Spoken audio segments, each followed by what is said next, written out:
बाद अऊज़ु बिल्लाहि मिनश शैतानिर रजीम बिस्मिल्लाहिर रहमानिर रहीम वकुल जाल हक़ व ज़ाक़िल बातिल इन्नल बातिल कान ज़हूक़ा रब्बि इश्रह ली सदरी व यस्सिर ली अमरी वहलुल उक़दतम मिन लिसानी यफ़क़हू क़ौली। শ্রদ্ধেয় মিস্টার আরিফ জুলফার, শ্রদ্ধেয় গুরুজনেরা এবং প্রিয় ভাই বোনেরা, সবাইকে স্বাগত জানাই ইসলামিক সম্ভাষণে।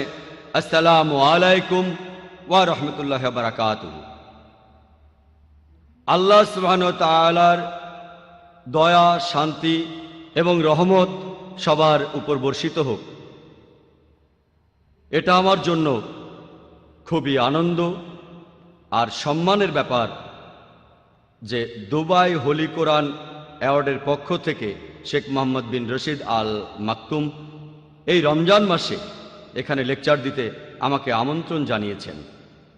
আজকের এই অনুষ্ঠানের বিষয় হল মিডিয়া এবং ইসলাম, যুদ্ধ নাকি শান্তি। মিডিয়া এর সংজ্ঞা হল যে উপায়ে জনগণের সাথে যোগাযোগ করা হয়। মিডিয়া হল জনসাধারণের কাছে প্রচারের মাধ্যম। আর ইসলাম এসেছে আরবি শব্দ সালাম থেকে, যার অর্থ শান্তি। এটা এসেছে আরবি শব্দ সিলম থেকে, যার অর্থ নিজের ইচ্ছাকে আল্লাহ সুবহানাহু ওয়া তাআলার কাছে সমর্পণ করা। তাহলে এক কথায় ইসলাম অর্থ আল্লাহর কাছে নিজের ইচ্ছাকে সমর্পণের মাধ্যমে শান্তি অর্জন করা। তাহলে আজকের লেকচারের এই বিষয়টা হল জনগণের কাছে প্রচারের মাধ্যম এবং আল্লাহর কাছে নিজের ইচ্ছাকে সমর্পণের মাধ্যমে শান্তি অর্জন করা, যুদ্ধ নাকি শান্তি। মিডিয়া এর সংজ্ঞা হল যে উপায়ে জনগণের সাথে যোগাযোগ করা হয়। মিডিয়া হল জনসাধারণের কাছে প্রচারের মাধ্যম। আর ইসলাম এসেছে আরবি শব্দ সালাম থেকে, যার অর্থ শান্তি। এটা এসেছে আরবি শব্দ সিলম থেকে, যার অর্থ নিজের ইচ্ছাকে আল্লাহ সুবহানাহু ওয়া তাআলার কাছে সমর্পণ করা। তাহলে এক কথায় ইসলাম অর্থ আল্লাহর কাছে নিজের ইচ্ছাকে সমর্পণের মাধ্যমে শান্তি অর্জন করা। তাহলে আজকের লেকচারের এই বিষয়টা হল জনগণের কাছে প্রচারের মাধ্যম এবং আল্লাহর কাছে নিজের ইচ্ছাকে সমর্পণের মাধ্যমে শান্তি অর্জন করা, যুদ্ধ নাকি শান্তি। আজকে আমাদের মানতে হবে যে মিডিয়া এখনকার দিনে খুবই গুরুত্বপূর্ণ মাধ্যম, অথবা এভাবে বলতে পারেন মিডিয়া এখনকার দিনের একটা গুরুত্বপূর্ণ অস্ত্র। এই মিডিয়া কালো জিনিসকে সাদা করে ফেলতে পারে, এই মিডিয়া দিনকে রাত বানাতে পারে, এই মিডিয়া হিরোকে ভিলেন বানাতে পারে আর ভিলেনকে হিরো। এই মিডিয়া জনগণের কাছে প্রচারের মাধ্যম, অনেক কিছু করতে পারে। আমাদের বিজ্ঞান প্রযুক্তি যত উন্নত হচ্ছে, মিডিয়াও সেই সাথে ততই উন্নত হচ্ছে। বর্তমানে জনগণের কাছে প্রচারের মাধ্যম অর্থাৎ মিডিয়া, এটাকে মোটামুটিভাবে 4 ভাগে ভাগ করা যায়। প্রথমটা হলো প্রিন্ট মিডিয়া, এটাকেও 2 ভাগে ভাগ করা যায়, নন পিরিয়ডিক্যাল আর পিরিয়ডিক্যাল প্রিন্ট মিডিয়া। নন পিরিয়ডিক্যাল প্রিন্ট মিডিয়ার মধ্যে আছে লিটারেচার, যেমন প্রবন্ধ, বুকলেট, বই ইত্যাদি। পিরিয়ডিক্যাল প্রিন্ট মিডিয়ার মধ্যে আছে news letter, news paper, magazine, যেগুলো ছাপানো হয় প্রতিদিন, প্রতি সপ্তাহে, প্রতি পক্ষে বা প্রতি মাসে, 3 মাসে, প্রতি বছরে ইত্যাদি। এটা হলো মিডিয়ার প্রথম টাইপটা, প্রিন্ট মিডিয়া। দ্বিতীয় টাইপের মিডিয়া হলো অডিও মিডিয়া। এই অডিও মিডিয়া আমরা বিভিন্নভাবে পেয়ে থাকি, যেমন অডিও টেপ, যেটা এখনকার দিনে সেকেলে। এছাড়াও আছে অডিও সিডি, কম্প্যাক্ট ডিস্ক। এছাড়াও বাজারে পাওয়া যায় ড্যাট, ডিজিটাল অডিও টেপ। এই অডিও মিডিয়ার শ্রোতা হতে পারে শুধু একজন মানুষ, তার নিজের বাড়িতে, নিজের অফিসে অথবা গাড়িতে চড়ার সময়েও শুনতে পারে একটা অডিও প্লেয়ার। হাঁটতে হাঁটতেও এটা শোনা যায় ওয়াকম্যান দিয়ে। অডিও মিডিয়া শ্রোতা হতে পারে বেশ কয়েকজন মানুষ, ফাংশনে, পার্টিতে, বিয়েতে, এ ধরনের বিভিন্ন অনুষ্ঠানে। অথবা শ্রোতা হতে পারে অনেক বেশি মানুষ রেডিও স্টেশনের মাধ্যমে। তৃতীয় টাইপের মিডিয়াটা হলো ভিডিও মিডিয়া। এটাও বিভিন্নভাবে পাওয়া যায়, যেমন VHS, video home system cassette. এটাও এখন সেকেলে হয়ে গেছে, এই প্রযুক্তিটা এখন সেকেলে। এছাড়াও আপনারা পাবেন VCD, ভিডিও সিডি, এটাও সেকেলে হয়ে যাচ্ছে। বর্তমানে আপনারা ভিডিও মিডিয়া পাবেন ডিভিডিতে, ডিজিটাল ভিডিও ডিস্ক। আর এরপরে এসেছে যে নতুন প্রযুক্তিটা, সেটা HD DVD, high definition digital video disc. এছাড়াও নতুন আরেকটা প্রযুক্তি হলো ব্লু-রে। এই হলো ভিডিও মিডিয়ার বিভিন্ন টাইপ। এখানেও দর্শক হতে পারে একজন, বাসায়, অফিসে বা গাড়িতে। দর্শক হতে পারে কয়েকজন, অথবা এখানে দর্শক হতে পারে অনেক বেশি মানুষ, যেমন বিভিন্ন TV station, satellite channel, cable TV. মিডিয়ার সর্বশেষ টাইপটা computer media, IT, information technology. এখানেও ইউজার হতে পারে একজন, কয়েকজন অথবা অনেক বেশি মানুষ। অনেক বেশি মানুষ ব্যবহার করতে পারে, যেমন ইন্টারনেট। এগুলো বিভিন্নভাবে পাওয়া যায়, যেমন ডিস্কেট, সিডি, হার্ড ডিস্ক, আরও অনেক। এক কথায় মিডিয়ার টাইপ হলো প্রধানত চারটা: print media, audio media, video media আর কম্পিউটার মিডিয়া। প্রত্যেক মিডিয়াতেই কিছু বিশেষ জ্ঞানের প্রয়োজন হয়। প্রত্যেক মিডিয়ার কিছু সুবিধা আছে, অসুবিধাও আছে। যেমন ধরুন, প্রিন্ট মিডিয়ার কাজগুলো তুলনামূলকভাবে সহজে করা যায়। অডিও বা ভিডিও মিডিয়ায় কাজগুলো আরও বেশি, তবে প্রযুক্তির উন্নতি হওয়ার সাথে সাথে কাজগুলো সহজ হয়ে যাচ্ছে। বর্তমানে সায়েন্টিফিক রিসার্চ আমাদের বলে যে বিভিন্ন মিডিয়ায় মানুষের মনে রাখার ক্ষমতা বিভিন্ন রকম। যখন সাধারণ একজন মানুষ প্রিন্ট মিডিয়ার কোনো কিছু পড়ে, সে যা পড়েছে তার আনুমানিক 10% মনে রাখতে পারে গড়পড়তায়। যখন একজন অডিও মিডিয়া শুনছে, একজন সাধারণ মানুষ যা শুনেছে সেটার আনুমানিক 20% মনে রাখতে পারে। যখন একজন লোক নিজের চোখে কিছু দেখেছে, কোনো ছবি বা অন্য কিছু, একজন সাধারণ মানুষ সে যা দেখেছে আনুমানিকভাবে তার 30% মনে রাখতে পারে। তবে যখন একজন মানুষ একই সাথে দেখে আর শোনে, অর্থাৎ ভিডিও দেখে, একই সাথে অডিও আর ভিডিও একসাথে, একজন সাধারণ মানুষ সে যা দেখেছে আর শুনেছে তার আনুমানিক 50% মনে রাখতে পারে। তাহলে মনে রাখার দিক থেকে সবচেয়ে ভালো হলো ভিডিও মিডিয়া। আজকের দিনে আমরা জানি যে আন্তর্জাতিক মিডিয়া, হোক সেটা প্রিন্ট মিডিয়া বা অডিও মিডিয়া, ভিডিও মিডিয়া বা কম্পিউটার অর্থাৎ ইনফরমেশন টেকনোলজি, হোক সেটা আন্তর্জাতিক খবরের কাগজ, আন্তর্জাতিক magazine, radio broadcast station, website অথবা টিভি স্যাটেলাইট চ্যানেল, আমরা এইসব আন্তর্জাতিক মিডিয়ায় দেখি ইসলামের বিরুদ্ধে মিথ্যা খবর প্রচার করা হচ্ছে। আমরা দেখি যে আন্তর্জাতিক মিডিয়া ইসলামের বিরুদ্ধে মিথ্যা সংবাদের বোমাবর্ষণ চালাচ্ছে।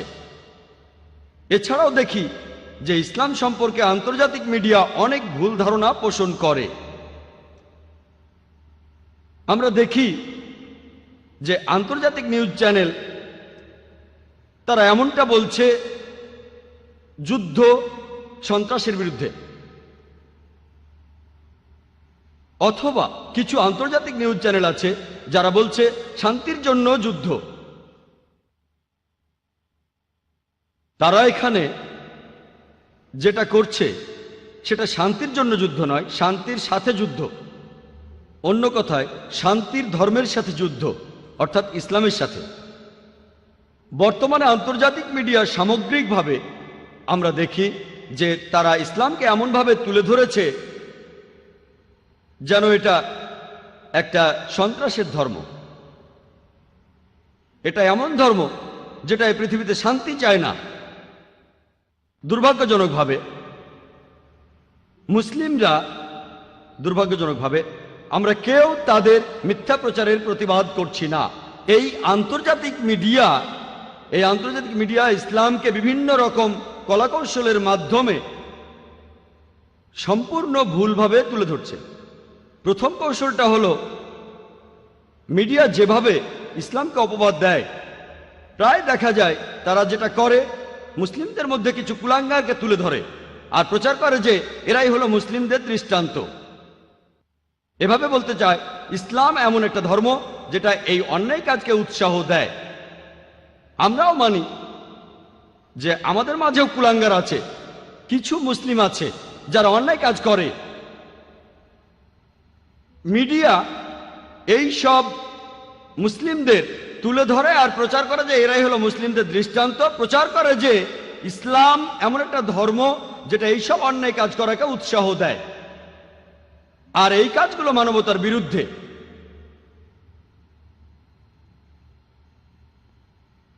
আমরা সবাই কথা জানি, আন্তর্জাতিক মিডিয়া বলে যে ইসলামী মাদ্রাসাগুলো নিষিদ্ধ করে দেওয়া উচিত।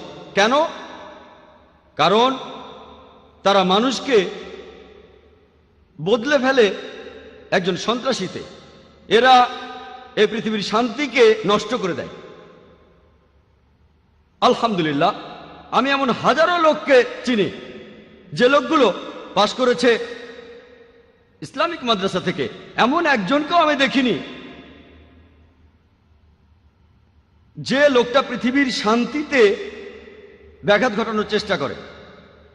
তার মানে এই না যে যারা মাদ্রাসা থেকে পাশ করে বের হয় তারা কোনো অন্যায় কাজ করে না। এমন কিছু লোক থাকতে পারে, এরা সব মিলিয়ে 1% হবে না। কিন্তু মিডিয়া প্রচার করে যে এই কুলাঙ্গাররাই হলো মুসলিমদের দৃষ্টান্ত। আর যে লোকটা কোনো ইসলামিক মাদ্রাসা থেকে পাশ করেছে সে এই পৃথিবীর শান্তিতে ব্যাঘাত ঘটাতে চায়। ইতিহাস আমাদেরকে এই কথা বলে, পৃথিবীতে যে লোকটা মানব জাতির ইতিহাসে সবচেয়ে বেশি সংখ্যক মানুষকে হত্যা করেছে সে কে? কে সেই লোক যে পৃথিবীতে সবচেয়ে বেশি মানুষকে হত্যা করেছে? সে লোকটা কে? কে সেই লোক? হিটলার।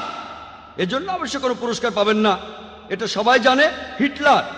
হিটলার কোন মাদ্রাসা থেকে পাশ করেছিলেন? হিটলার কোন মাদ্রাসায় গ্র্যাজুয়েশন নিয়েছিলেন? এরপর আরো ইতিহাস ঘাটেন, মুসলিনীকে দেখেন, সেও হাজার হাজার মানুষ হত্যা করেছে। মুসলিনী কোন মাদ্রাসায় পড়েছে? আমরা একথাও জানি যে মাফিয়া, কুখ্যাত ড্রাগস স্মাগলার, তারা কোন মাদ্রাসার গ্র্যাজুয়েট? একটা লিস্ট করেন, পৃথিবীর সবচেয়ে বড় অপরাধীদের লিস্ট। মিডিয়া যেভাবে বলে তেমন না। সত্যি সত্যি যদি প্রমাণ থাকে যে সে লোক অপরাধী, মিডিয়া কাকে টেরোরিস্ট নাম্বার 1 বলে সেটা নিয়ে কথা বলছি না কোনো প্রমাণ ছাড়া। যে লোকগুলো আসলেই অপরাধী, যেখানে অপরাধের প্রমাণ আছে যে তারা পৃথিবীর শান্তি নষ্ট করেছে, তাদের পরিচয় জানার চেষ্টা করেন। তাদের মধ্যে 1% লোকও পাবেন না, 0.1% লোকও পাবেন না মাদ্রাসায় পড়েছে। তারা পড়েছে বিভিন্ন ইউনিভার্সিটিতে। আমিও সেখান থেকে পাশ করেছি। হোক সৌভাগ্য বা দুর্ভাগ্য, আমি পাশ করেছি তেমনই একটা ইউনিভার্সিটি থেকেই, বোম্বে থেকে পাশ করেছি। স্কুল পাশ করার পরে মেডিকেল কলেজে পড়েছি, যেভাবে একজন ডাক্তার পাশ করে। এভাবে মিডিয়া মুসলিমদের ভেতর কিছু কুলাঙ্গার তুলে ধরে আর বলে যে যদি কেউ ইসলাম ধর্মকে বিচার করতে চায় তাহলে মুসলিমরা বা মুসলিম সমাজ কি করে সেটা দিয়ে বিচার করলে হবে না। আপনারা যদি ইসলাম ধর্মকে ঠিকভাবে বিচার করতে চান, আপনাকে বিচার করতে হবে মূল ধর্মগ্রন্থগুলো দিয়ে। ইসলাম ধর্মের মূল ধর্মগ্রন্থগুলো হলো পবিত্র কোরআন এবং শেষ নবী মুহাম্মদ সাল্লাল্লাহু আলাইহি সাল্লামের সহিহ হাদিস। আমি চ্যালেঞ্জ করছি, মানুষের মধ্যে থেকে যে কোনো লোক মাত্র একটা নীতি খুঁজে বের করেন পবিত্র কোরআন থেকে অথবা সহিহ হাদিস থেকে যেটা সামগ্রিকভাবে মানবতার বিরুদ্ধে।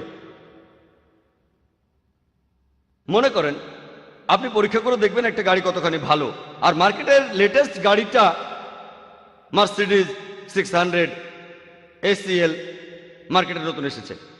একজন লোক যে গাড়ি চালাতে জানে না, সে স্টিয়ারিং হুইলের পেছনে বসলো, তারপর গাড়ি নিয়ে অ্যাক্সিডেন্ট করলো। আপনারা কাকে দোষ দেবেন, গাড়িকে না ড্রাইভারকে? কাকে দোষ দেবেন, গাড়িকে না ড্রাইভারকে? আপনারা ড্রাইভারকে দোষ দেবেন। যদি কেউ গাড়ি চালাতে না জানে আর সেটা নিয়ে অ্যাক্সিডেন্ট করে, আপনারা গাড়িকে দোষ দেবেন না।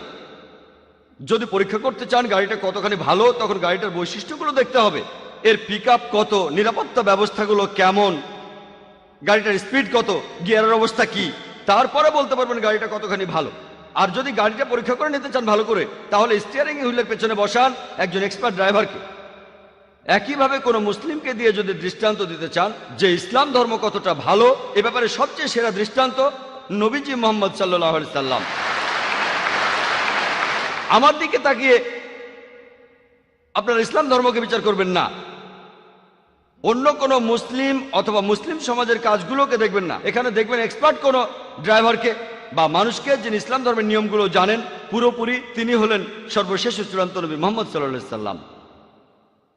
ইসলামের অপবাদ দিতে মিডিয়া আরো যে কৌশলগুলো অবলম্বন করে, সেটা হলো তারা প্রসঙ্গ ছাড়াই পবিত্র কোরআনের বিভিন্ন উদ্ধৃতি দেয়। আর পবিত্র কোরআনের একটি আয়াত যেটা সমালোচকদের খুব পছন্দ, সেটা পবিত্র কোরআনের সূরা তাওবার 5 নম্বর আয়াত। বলা হয়েছে, যখনই তোমরা কোনো কাফিরকে দেখবে তাকে মেরে ফেলবে। আর যদি কোরআন খোলেন এই আয়াতটা দেখবেন, অনুবাদটাও দেখতে পাবেন, যখনই তোমরা কোনো কাফিরকে দেখবে তাকে মেরে ফেলবে। তবে এটা প্রসঙ্গ ছাড়া উদ্ধৃতি। তারা কোরআনের আয়াতের উদ্ধৃতি দেয় কোনো প্রসঙ্গ ছাড়া, হাদিসের উদ্ধৃতিও দেয় প্রসঙ্গ ছাড়া।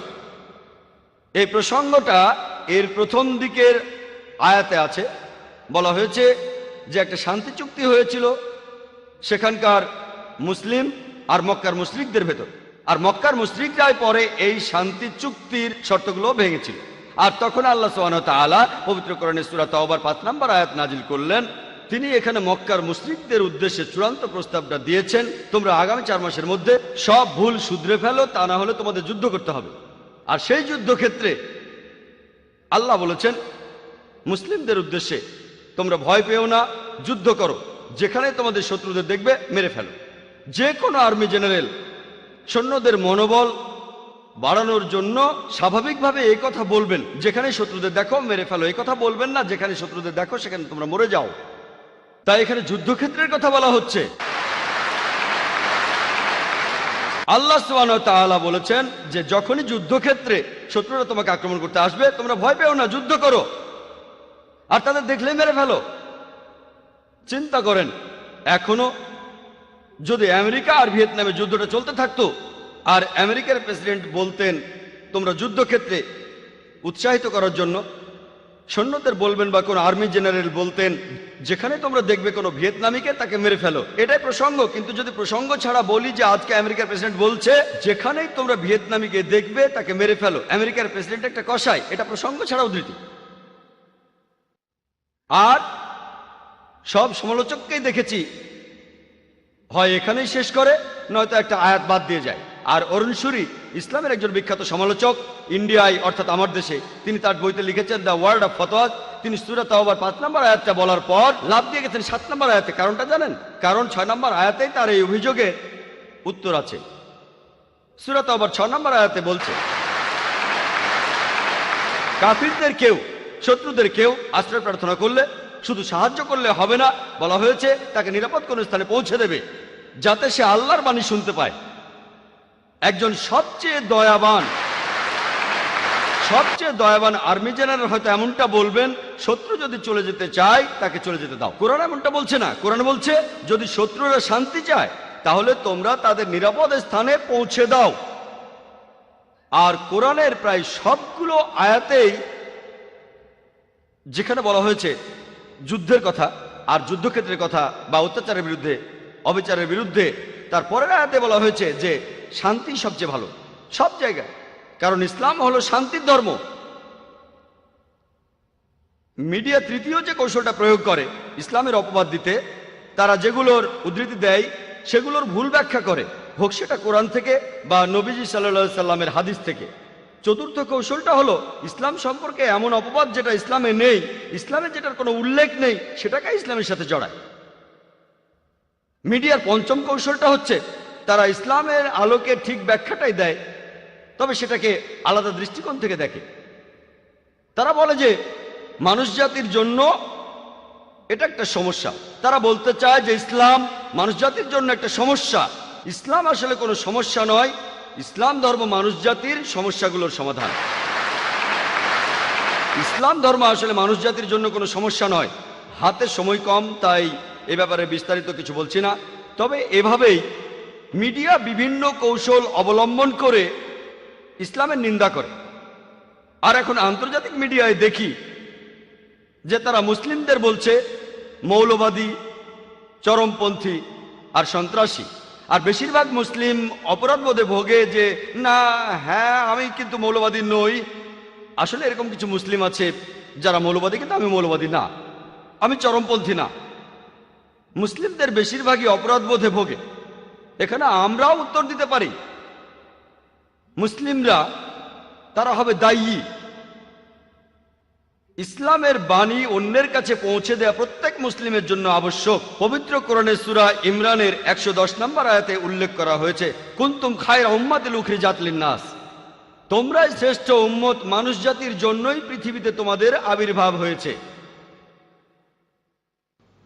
কুনতুম খায়রা উম্মাতিন উখরিজাত লিন-নাস তা'মিরুনা বিল মারুফি ওয়া তানহাউনা আনিল মুনকার ওয়া তু'মিনুনা বিল্লাহ, কারণ তোমরা সৎ কাজের নির্দেশ দাও, অসৎ কাজের নিষেধ করো এবং আল্লাহকে বিশ্বাস করো। আমাদের বলা হয়েছে খায়রা উম্মাহ, মানে শ্রেষ্ঠ উম্মত, কারণ আমরা সৎ কাজের নির্দেশ দেই, অসৎ কাজে নিষেধ করি আর আল্লাহকে বিশ্বাস করি। আমরা যদি সৎ কাজের নির্দেশ না দেই, যদি অসৎ কাজে নিষেধ না করি, তাহলে আমাদের মুসলিম বলা যাবে না, তখন আমাদের বলা যাবে না খায়রা উম্মাহ। মুসলিম হিসেবে আমাদের গর্ববোধ করা উচিত। এখন আমাদের টেবিলটা উল্টে দিতে হবে। আমার মনে আছে যখন মার্শাল আর্ট শিখতাম আমার তরুণ বয়সে, কোনো তরুণী আছি মাশাআল্লাহ, তখন আমি স্কুলে পড়তাম। আমরা তখন শিখতাম মার্শাল আর্টের, হোক সেটা জুডো বা জুজুৎসু, সেখানে প্রতিপক্ষের নিজের শক্তি দিয়েই তাকে ঘায়েল করা হতো, বাধা দিয়ে নয়। কেউ আমাকে ধাক্কা দিচ্ছে, সে সাইজে অনেক বড় আর আমাকে তো দেখতেই পাচ্ছেন হালকা পাতলা, তারপরেও আমি সামনে কোনো পোডিয়াম রাখি না। এটাও মিডিয়ার একটা কৌশল, এভাবে তারা শরীরটাকে ঢেকে রাখে। আমি চাই আমার বডি ল্যাঙ্গুয়েজ সবাই দেখেন। তাহলে খুব বড় সড়ো কোনো একজন লোক যদি আমাকে ধাক্কা দেয়, তাকে বাধা না দিয়ে ওই ধাক্কাকে কাজে লাগিয়ে তাকে ফেলে দিতে হবে। আর যত বড় সাইজ তত সহজে ফেলা যাবে। মিডিয়া এখন মুসলিমদেরকে বলে মৌলবাদী। এই মৌলবাদী শব্দটার অর্থ কি? মৌলবাদী শব্দটার সঠিক অর্থ হলো যে মানুষ কোনো একটা বিষয়ের মূল নীতিগুলো অনুসরণ করে থাকে। যেমন ধরুন, যদি কোনো লোক সে হতে চায় একজন বিজ্ঞানী, তাহলে তাকে বিজ্ঞানের মূল নীতিগুলো মেনে চলতে হবে। যদি সেই লোক বিজ্ঞানের ব্যাপারে মৌলবাদী না হয়, সে ভালো বিজ্ঞানী হতে পারবে না। যদি একজন লোক ভালো গণিতজ্ঞ হতে চান, তাহলে তাকে গণিতের মূলনীতিগুলো অনুসরণ করতে হবে। যদি সেই লোক গণিতের ব্যাপারে মৌলবাদী না হয়, সে ভালো গণিতজ্ঞ হতে পারবে না। আপনারা সব মৌলবাদীদের এক মাপকাঠি দিয়ে মাপতে পারবেন না যে তারা সবাই ভালো বা সবাই খারাপ।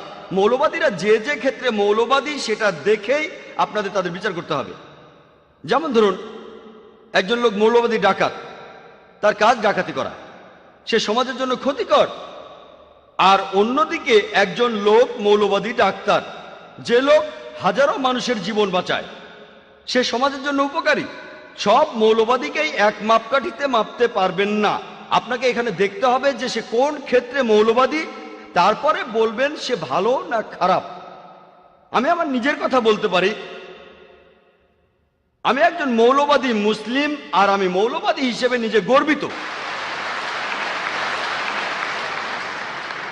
কারণ আমি ইসলামের মূল নীতিগুলো সব সময় অনুসরণ করার চেষ্টা করি।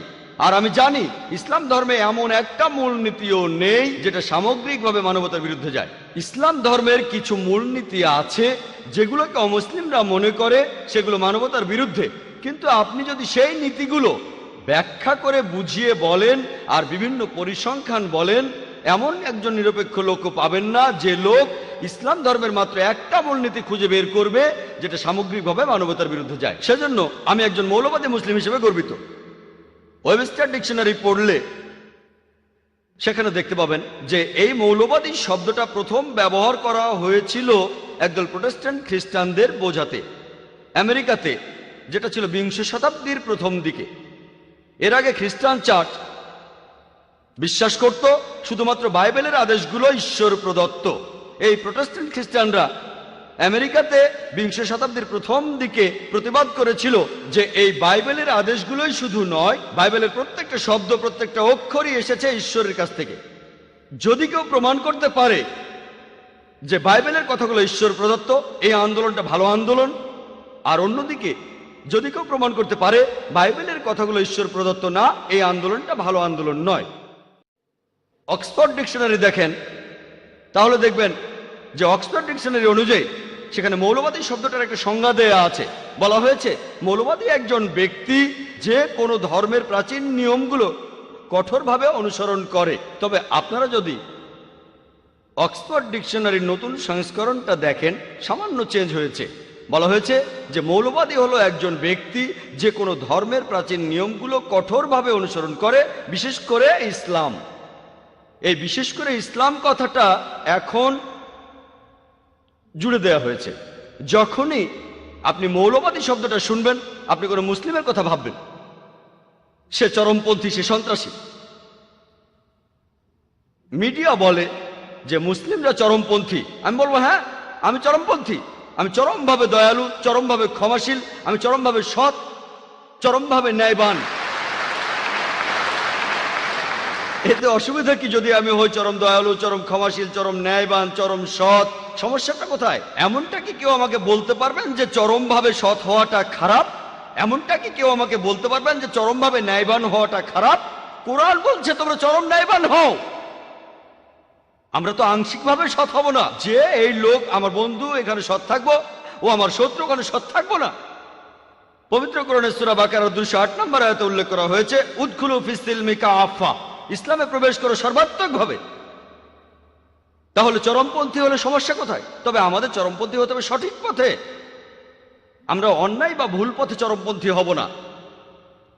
আমরা দয়া মায়াহীন হব না, আমরা নিষ্ঠুর হব না, তবে আমরা চরমপন্থী হব সঠিক পথে। পবিত্র কোরআন সে কথাই বলছে।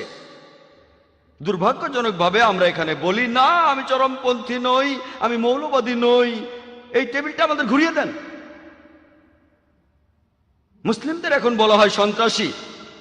আমি বলি সব মুসলিমেরই সন্ত্রাসী হওয়া উচিত। সন্ত্রাসী শব্দটার অর্থ কি? সন্ত্রাসী শব্দটার অর্থ হলো যে লোক ত্রাস ছড়িয়ে দেয়। যখন একজন ডাকাত পুলিশকে দেখে সে ভয় পেয়ে যায়, তাহলে এই ডাকাতের জন্য সেই পুলিশ সন্ত্রাসী। আর একইভাবে দেখবেন যখনই একজন ডাকাত বা ধর্ষণকারী বা সমাজের শত্রু লোকেরা কোনো মুসলিমকে দেখবে সে ভয় পেয়ে যাবে। আমরা সমাজের শত্রুদের সন্ত্রস্ত করে রাখবো। আর পবিত্র কোরআনে বলা আছে, সূরা আনফালের 60 নম্বর আয়াতে উল্লেখ করা হয়েছে, যারা সমাজের শত্রু তাদের মনে ভীতি সঞ্চার করো। আমি জানি এখনকার দিনে সন্ত্রাস শব্দটা দিয়ে বোঝানো হয় এমন কাজ যেটা সাধারণ মানুষকে সন্ত্রস্ত করে। এই দৃষ্টিকোণ থেকে কোনো মুসলিমও কখনোই কোনো নিরীহ মানুষের উপরে কোনো সন্ত্রাস চালাবে না। একজন মুসলিম এখানে বেছে বেছে সমাজের শত্রুদের সাথে এটা করতে পারেন। এখানে বেছে বেছে চোর, ডাকাত, ধর্ষক, যখনই সমাজবিরোধী লোকেরা কোনো মুসলিমকে দেখে তখনই তারা ভয় পাবে, আর তখনই এই পৃথিবীতে আমরা শান্তি পাব। প্রায় দেখা যায় একটা মানুষের একটা কাজকে দুটো আলাদা আলাদা লেবেল দেয়া হয়।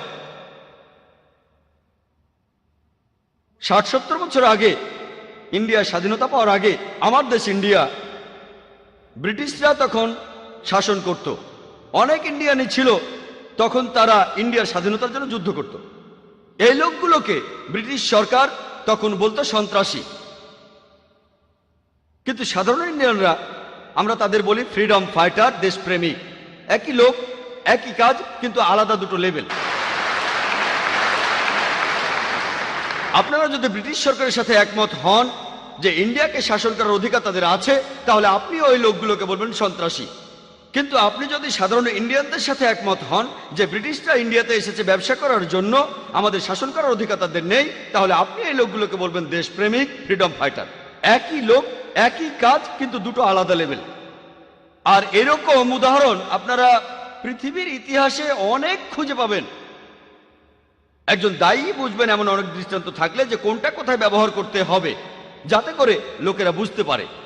কারণ সূরা ইমরানের 64 নম্বর আয়াতে উল্লেখ করা হয়েছে, তাআলাউ ইলা কালিমাতিন সাওয়াইন বাইনা বাইনাকুম। এসো সেই কথায় যাহা তোমাদের এবং আমাদের মধ্যে এক। যখন ইন্ডিয়ানরা মুসলিমদের সন্ত্রাসী বলে অভিহিত করে, তখন আমি এই ব্যাখ্যাটা দেই, তখন তারা ভালোভাবেই বুঝতে পারে। 2 মাস আগে আমি ইংল্যান্ডে ছিলাম, সেই বোম ব্লাস্টের পরে, 7 জুলাইয়ের পরে। একটা কনফারেন্সে আমি লেকচার দিয়েছিলাম। টনি ব্লেয়ার সেখানে আসার কথা ছিল, কিন্তু তিনি শেষে আসতে পারেননি। তবে চিফ অফ পুলিশ সেখানে ছিলেন, মেয়রও ছিলেন। সেখানেও আমি উদাহরণ দিয়েছি, তবে সেটা ছিল অন্যরকম। বলেছিলাম 18 শতাব্দীর শেষ দিকে আমেরিকায় স্বাধীনতা যুদ্ধ হচ্ছিল। তখন ব্রিটিশরা আমেরিকা শাসন করত। অনেক আমেরিকানই স্বাধীনতার জন্য যুদ্ধ করছিল। 1776 সালে তারা স্বাধীনতা লাভ করে। আর তখনকার উচ্চপদস্থ নেতা Benjamin Franklin, George Washington, British সরকার তখন তাদের বলতো 1 নম্বর সন্ত্রাসী। যে লোক ছিল 1 নম্বর সন্ত্রাসী, জর্জ ওয়াশিংটন, পরবর্তীতে তিনিই হলেন ইউএস এর প্রেসিডেন্ট। চিন্তা করেন, সন্ত্রাসী 1 নম্বর, পরে হলেন আমেরিকার প্রেসিডেন্ট। আর তিনি হলেন আমেরিকার প্রথম প্রেসিডেন্ট যাকে সবাই শ্রদ্ধা করেন, এমনকি জর্জ বুশও।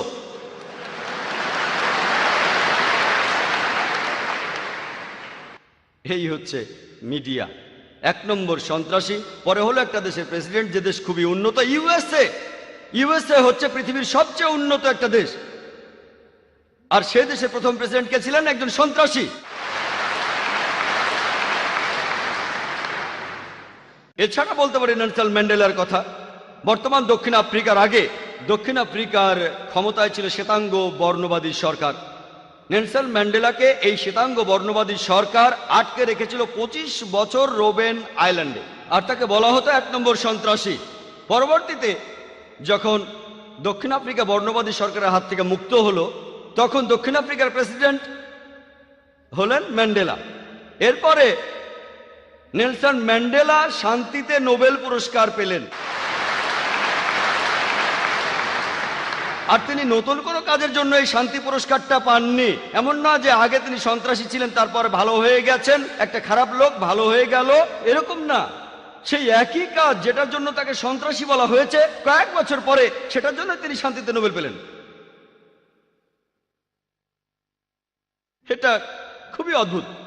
একই কাজ, যে কারণে তিনি 25 বছর জেলখানায় ছিলেন, তাকে সন্ত্রাসী বলা হতো, সেই কাজের জন্যই তিনি শান্তিতে নোবেল পুরস্কার পেয়েছেন। আর ঠিক এইভাবেই মিডিয়া বদলে দেয়, দিনকে রাত বানায়, কালোকে সাদা বানায়, হিরোকে ভিলেন বানায়, আর ভিলেনকে বানায় হিরো। এক কথায়, যার হাতে ক্ষমতা থাকে সে তখন যা বলে সেই কথাটাই সত্যি হয়ে যায়। আমরা জানি যে হিটলার যখন ইউরোপে আক্রমণ করেছিল, অনেক দেশ বাধা দিয়েছে, এমনকি ফ্রান্সও বাধা দিয়েছিল। সেই ফরাসি লোকদের তখন জার্মান সৈন্যরা বলতো সন্ত্রাসী। আর এইভাবেই মিডিয়া খবর তুলে ধরে।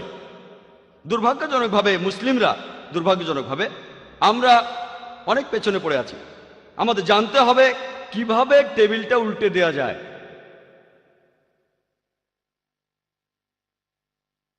আর বর্তমানে ইসলামের যে শব্দটা নিয়ে সবচেয়ে বেশি ভুল ধারণা আছে, সেই শব্দটা হলো জিহাদ।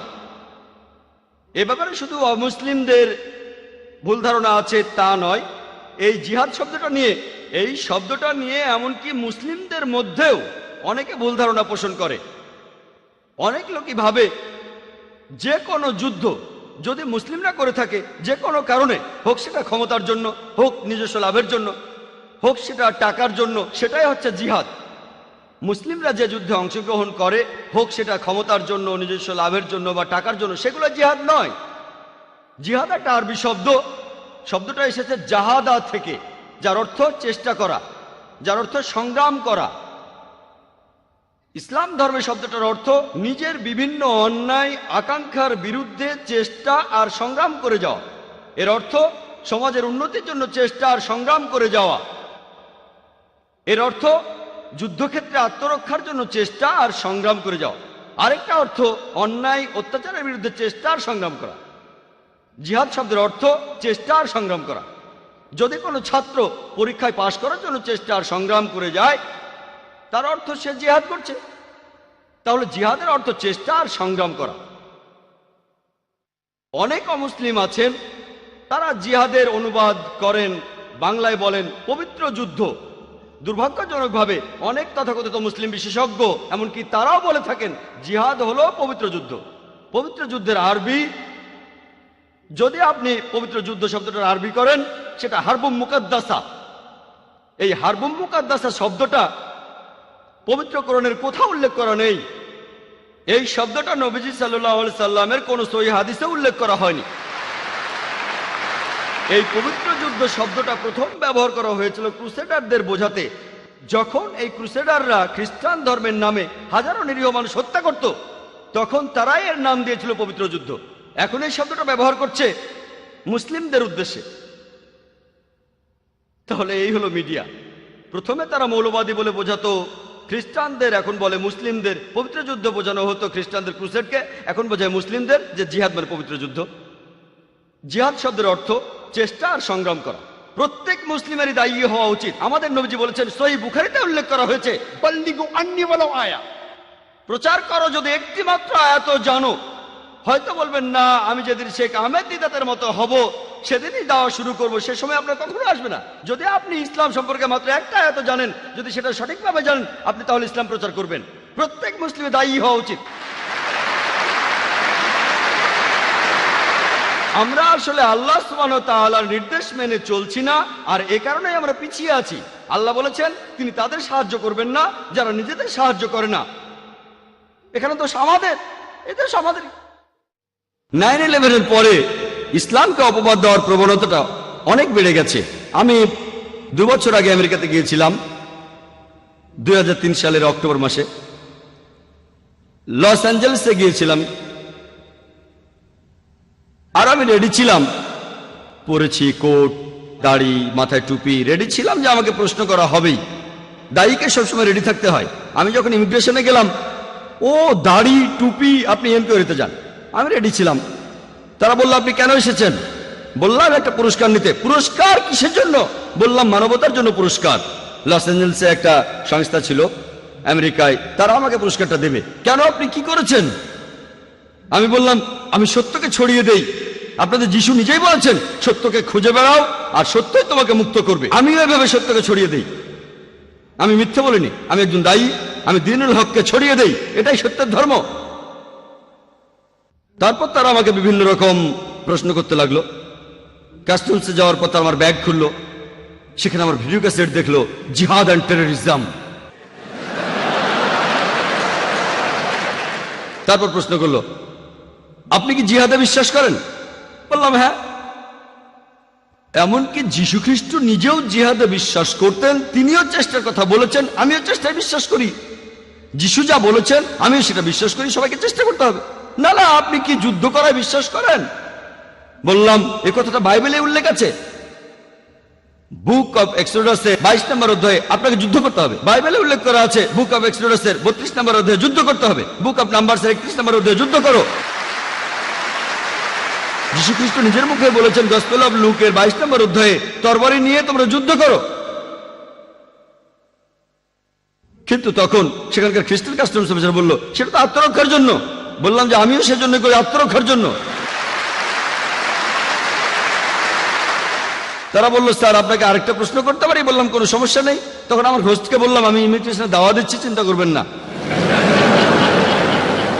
দায়ীর কথা বলি, একজন দায়ী কখনো সত্যকে ভয় পাবে না। আমি লেকচারের শুরুতে সূরা ইসরার একটি আয়াত বলেছিলাম, 81 নম্বর আয়াতে উল্লেখ করা হয়েছে, وقل جاء الحق وزهق الباطل ان الباطل كان زهوقا। যখন সত্য এসে মিথ্যার সামনে দাঁড়ায়, মিথ্যা তখন বিলুপ্ত হয়, কারণ মিথ্যা তার প্রকৃতিগত কারণে বিলুপ্ত হবে। আর আলহামদুলিল্লাহ 9/11-এর পরে নিয়মের বেশ কড়াকড়ি হয়েছে, কাস্টমসে কড়াকড়ি হয়েছে। তবে আলহামদুলিল্লাহ 9/11-এর পরে আমি গিয়েছি আমেরিকায়, কানাডায়, ইংল্যান্ডে, অস্ট্রেলিয়ায়, মালয়েশিয়ায়, সিঙ্গাপুরে। আমার কাছে 10 বছরের আমেরিকান ভিসা আছে, ইংল্যান্ডের 5 বছর, কানাডার 2 বছরের ভিসা। আলহামদুলিল্লাহ সুম্মা আলহামদুলিল্লাহ। তারপরেও আমি আমার কথাগুলো স্পষ্টভাবেই বলি। যখন লেকচার দিতে যাই বলি লেকচার দিতে এসেছি, যখন সত্য প্রচার করতে যাই বলি সত্য প্রচার করতে এসেছি। পরিস্থিতির উপর ভিত্তি করেই উত্তরটা দেই।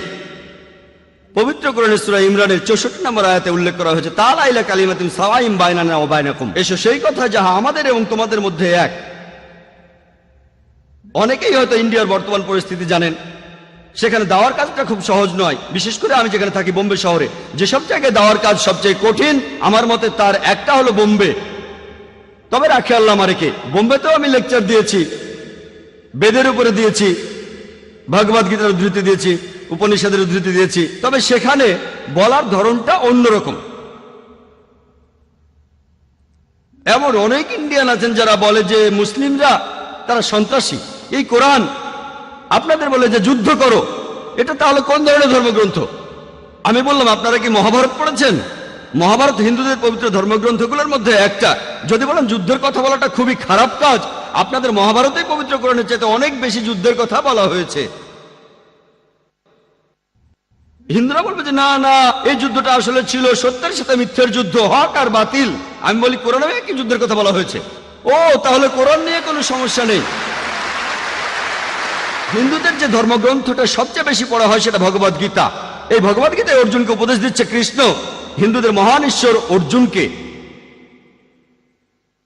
ভগবদ গীতায় উল্লেখ করা হয়েছে 1 নম্বর অধ্যায়ের 43 থেকে 46 নম্বর অনুচ্ছেদে যে অর্জুন যুদ্ধক্ষেত্রে তার অস্ত্র মাটিতে রেখে বলল, আমি এখানে বরং নিরস্ত্র অবস্থায় মারা যাব, কিন্তু আত্মীয়দের সাথে যুদ্ধ করব না।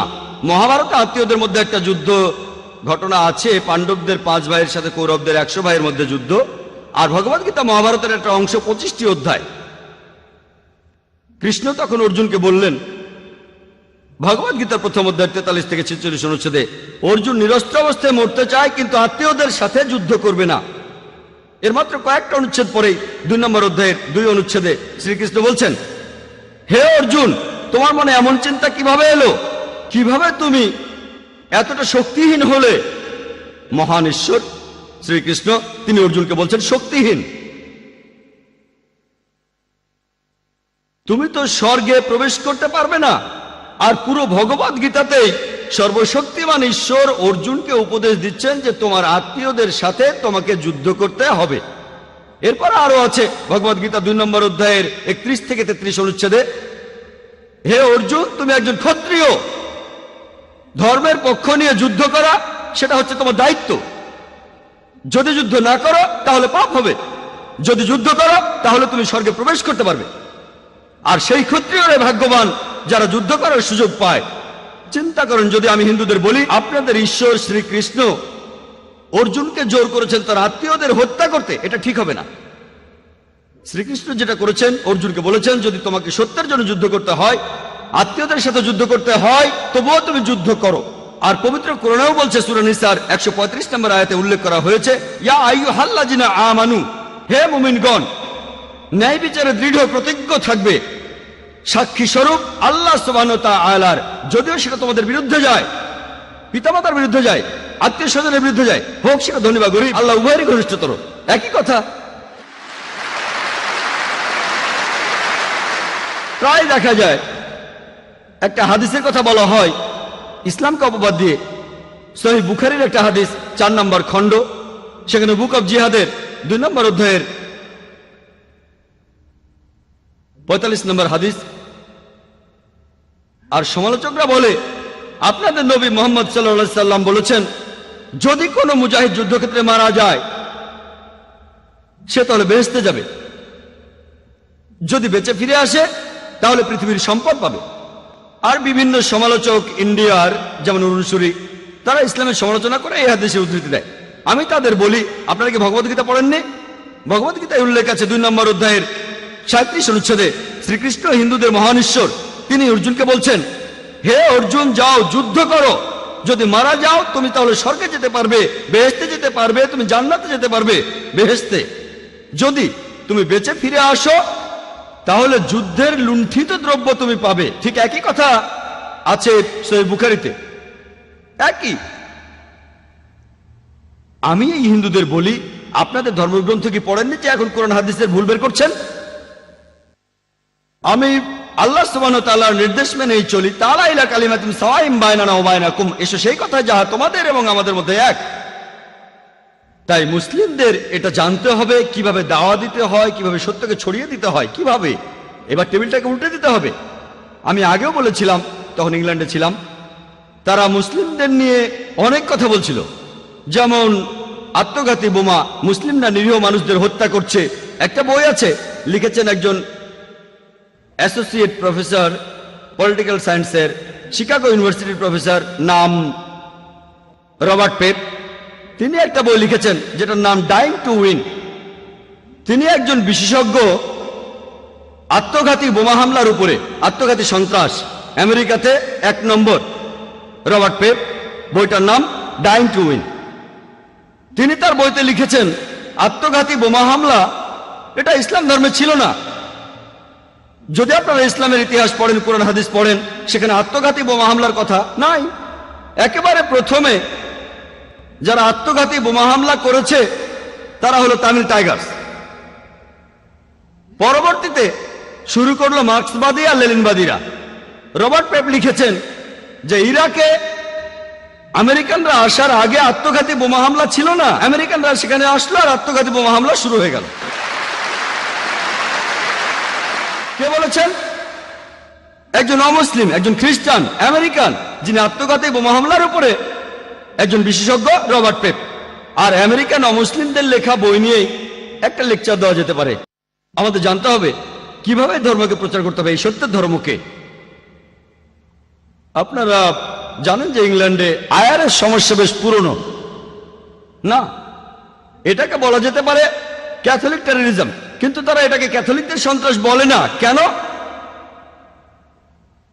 কোন মুসলিম জড়িত থাকলে ইসলামিক টেররিজম, অমুসলিমের জড়িত থাকলে তারা এলাকার কথা বলে, ধর্মের কথা বলে না। কেন? আর ঠিক এইভাবেই মিডিয়া বিভিন্ন খবর তুলে ধরে আর সেটাকে ভুলভাবে প্রচার করে থাকে।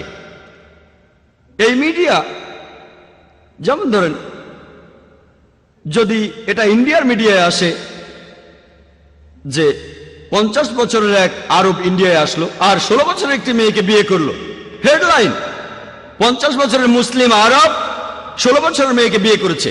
কিন্তু যদি 50 বছরের কোনো অমুসলিম 6 বছরের একটি মেয়েকে রেপ করে, এটা নিয়ে ছোট্ট খবর হয়।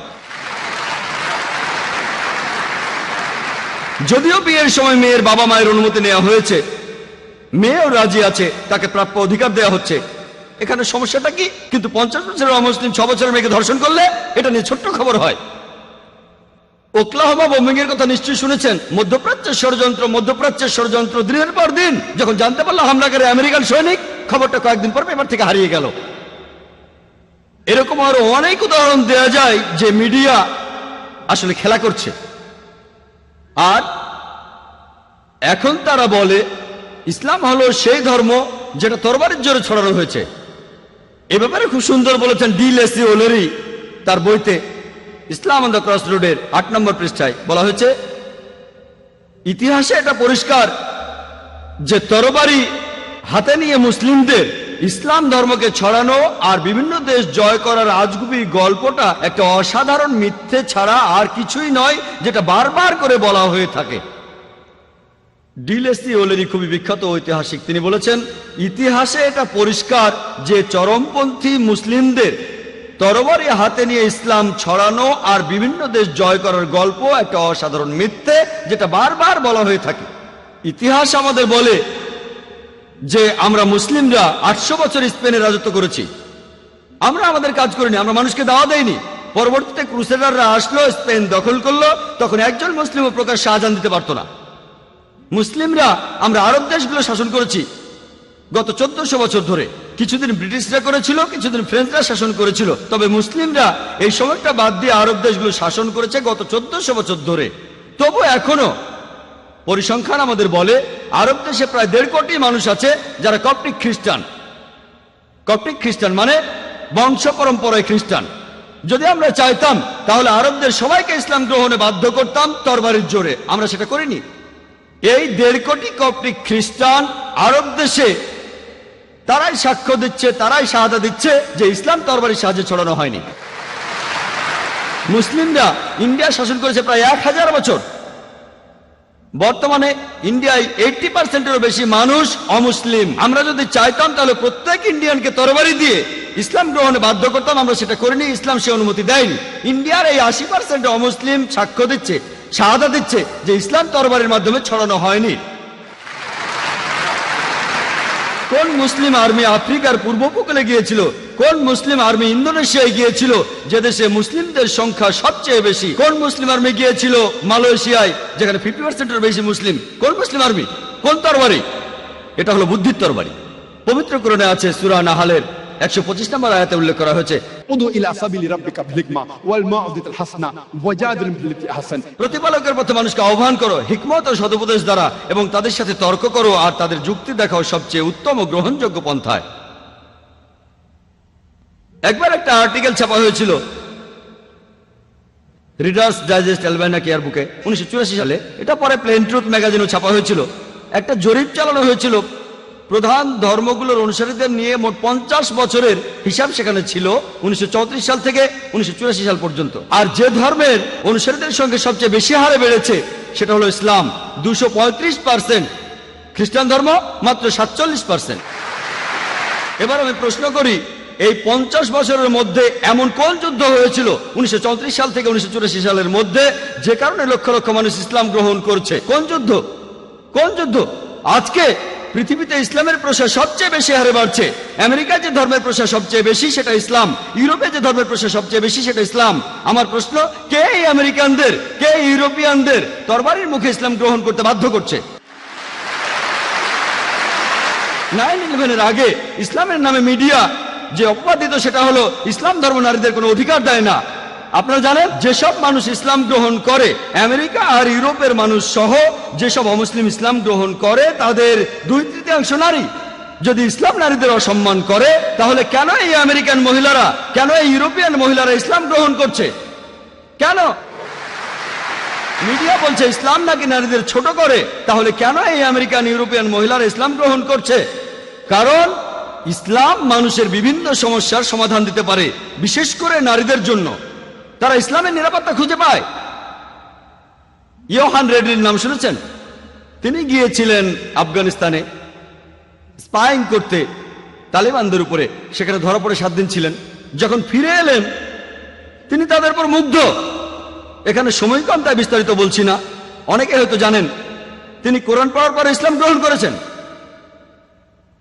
লোকে প্রশ্ন করেছে তালিবানরা কেমন ব্যবহার করেছে। আমাকে তারা অতিথির মতোই আপ্যায়ন করেছে, তারা যথেষ্ট সম্মান করেছে। তিনি বলেন তার সাথে খুবই ভদ্র ব্যবহার করেছে। তার মনোভাব বদলে গেছে। এখন তিনি ইসলাম গ্রহণ করে হিজাব পালন করেন। একজন ব্রিটিশ রিপোর্টার সেখানে গিয়েছিলেন মুসলিমদের বিরুদ্ধে লেখার জন্য, তিনিও ইসলাম গ্রহণ করেছেন আলহামদুলিল্লাহ। আর 9/11-এর পরে যখনই আমি আমেরিকা অথবা ইউরোপে যাই, আগের চাইতে অনেক বেশি অমুসলিম আমার লেকচার শুনতে আসে। তারা আমেরিকান, তারা ইউরোপিয়ান, সবাই আসে। পবিত্র কোরআনে আছে সূরা ইমরানের 54 নম্বর আয়াতে উল্লেখ করা হয়েছে যে মাকারু মাকারাল্লাহু ওয়াল্লাহু খায়রুল মাকিরিন। আর তারা চক্রান্ত করেছিল, আল্লাহ কৌশল করেছিলেন, আল্লাহ সর্বশ্রেষ্ঠ কৌশলী। 9/11-এর পরে মাত্র 9 মাসের মধ্যে শুধুমাত্র আমেরিকায় 34,000 মানুষ ইসলাম গ্রহণ করেছে। ইয়োহান রেডলির কথা অনুযায়ী 9/11-এর 9-10 মাস পরে 20,000 ইউরোপিয়ান ইসলাম গ্রহণ করেছে। তারা যতই আক্রমণ করছে ইসলাম ততই উপরে উঠে যাচ্ছে। কিন্তু আমরা কিছু করছি না, আমাদের কারণে এসব হচ্ছে না, আমরা দায়িত্ব পালন করছি না। আল্লাহ প্রতিশ্রুতি দিয়েছেন কোরআনে, সব মিলিয়ে মোট 3টি আলাদা জায়গায়। সূরা সাফের 9 নম্বর আয়াতে উল্লেখ করা হয়েছে, সূরা তাওবা 33 নম্বর আয়াতে উল্লেখ করা হয়েছে, এবং পবিত্র কোরআনে সূরা ফাতার 28 নম্বর আয়াতে বলা হয়েছে হুয়াল্লাযী আরসালা রাসূলাহু বিল হুদা ওয়াদ দীনিল হক লিইউযহিরাহু আলা দীনি কুল্লি। আল্লাহ তার রাসূলকে পাঠিয়েছেন পথ নির্দেশক এবং সত্যের দিন সহ, যাতে করে এটা অন্য সমস্ত দিনের উপরে থাকে, অন্য সব দিন দর্শনের উপরে থাকে। ইসলাম অন্য সব ধর্মের উপরে অবস্থান করবে। এই শান্তির ধর্মটা, এই সত্যের ধর্মটা অন্য সব জীবন দর্শনের উপরে থাকবে। আর সাক্ষী হিসেবে আল্লাহ যথেষ্ট। এটা হয়তো অমুসলিমরা অপছন্দ করবে, এটা হয়তো মুসলিমরা অপছন্দ করবে, ইসলাম অন্য সব ধর্মের উপরে অবস্থান করবে। ইসলাম প্রচারের জন্য আমাদের কোনো দরকার নেই আল্লাহর, আমাদেরকে আল্লাহর কোনো প্রয়োজন নেই। আল্লাহ নিজেই তার দিনকে সমুন্নত রাখবেন। তিনি আমাদের একটা সুযোগ দিয়েছেন আমাদের দায়িত্ব পালন করার আর তার কাছে পুরস্কার পাওয়ার। তিনি আমাদেরকে দাওয়া দেওয়ার একটা সুযোগ দিয়েছেন। এই সত্যের ধর্ম টিকে থাকবে, এই দ্বীনুল হক, এই সত্যের ধর্ম, এই শান্তির ধর্ম অবশ্যই টিকে থাকবে। একটা বেশ সুন্দর কথা বলেছিলেন অ্যাডাম পিয়ারসন। তিনি বলেছেন, যারা ভয় পায় যে একদিন পারমাণবিক বোমা হয়তোবা আরবদের হাতে চলে যাবে, তারা এটা বুঝতে পারে না যে ইসলামের আসল বোমাটা অনেক আগে পৃথিবীতে পড়ে গেছে। বোমাটা পড়েছে যেদিন নবী মুহাম্মদ সাল্লাল্লাহু আলাইহি ওয়াসাল্লাম জন্ম নিয়েছিলেন। এবার দেখি মিডিয়া ইসলামের বিরুদ্ধে কি বলে।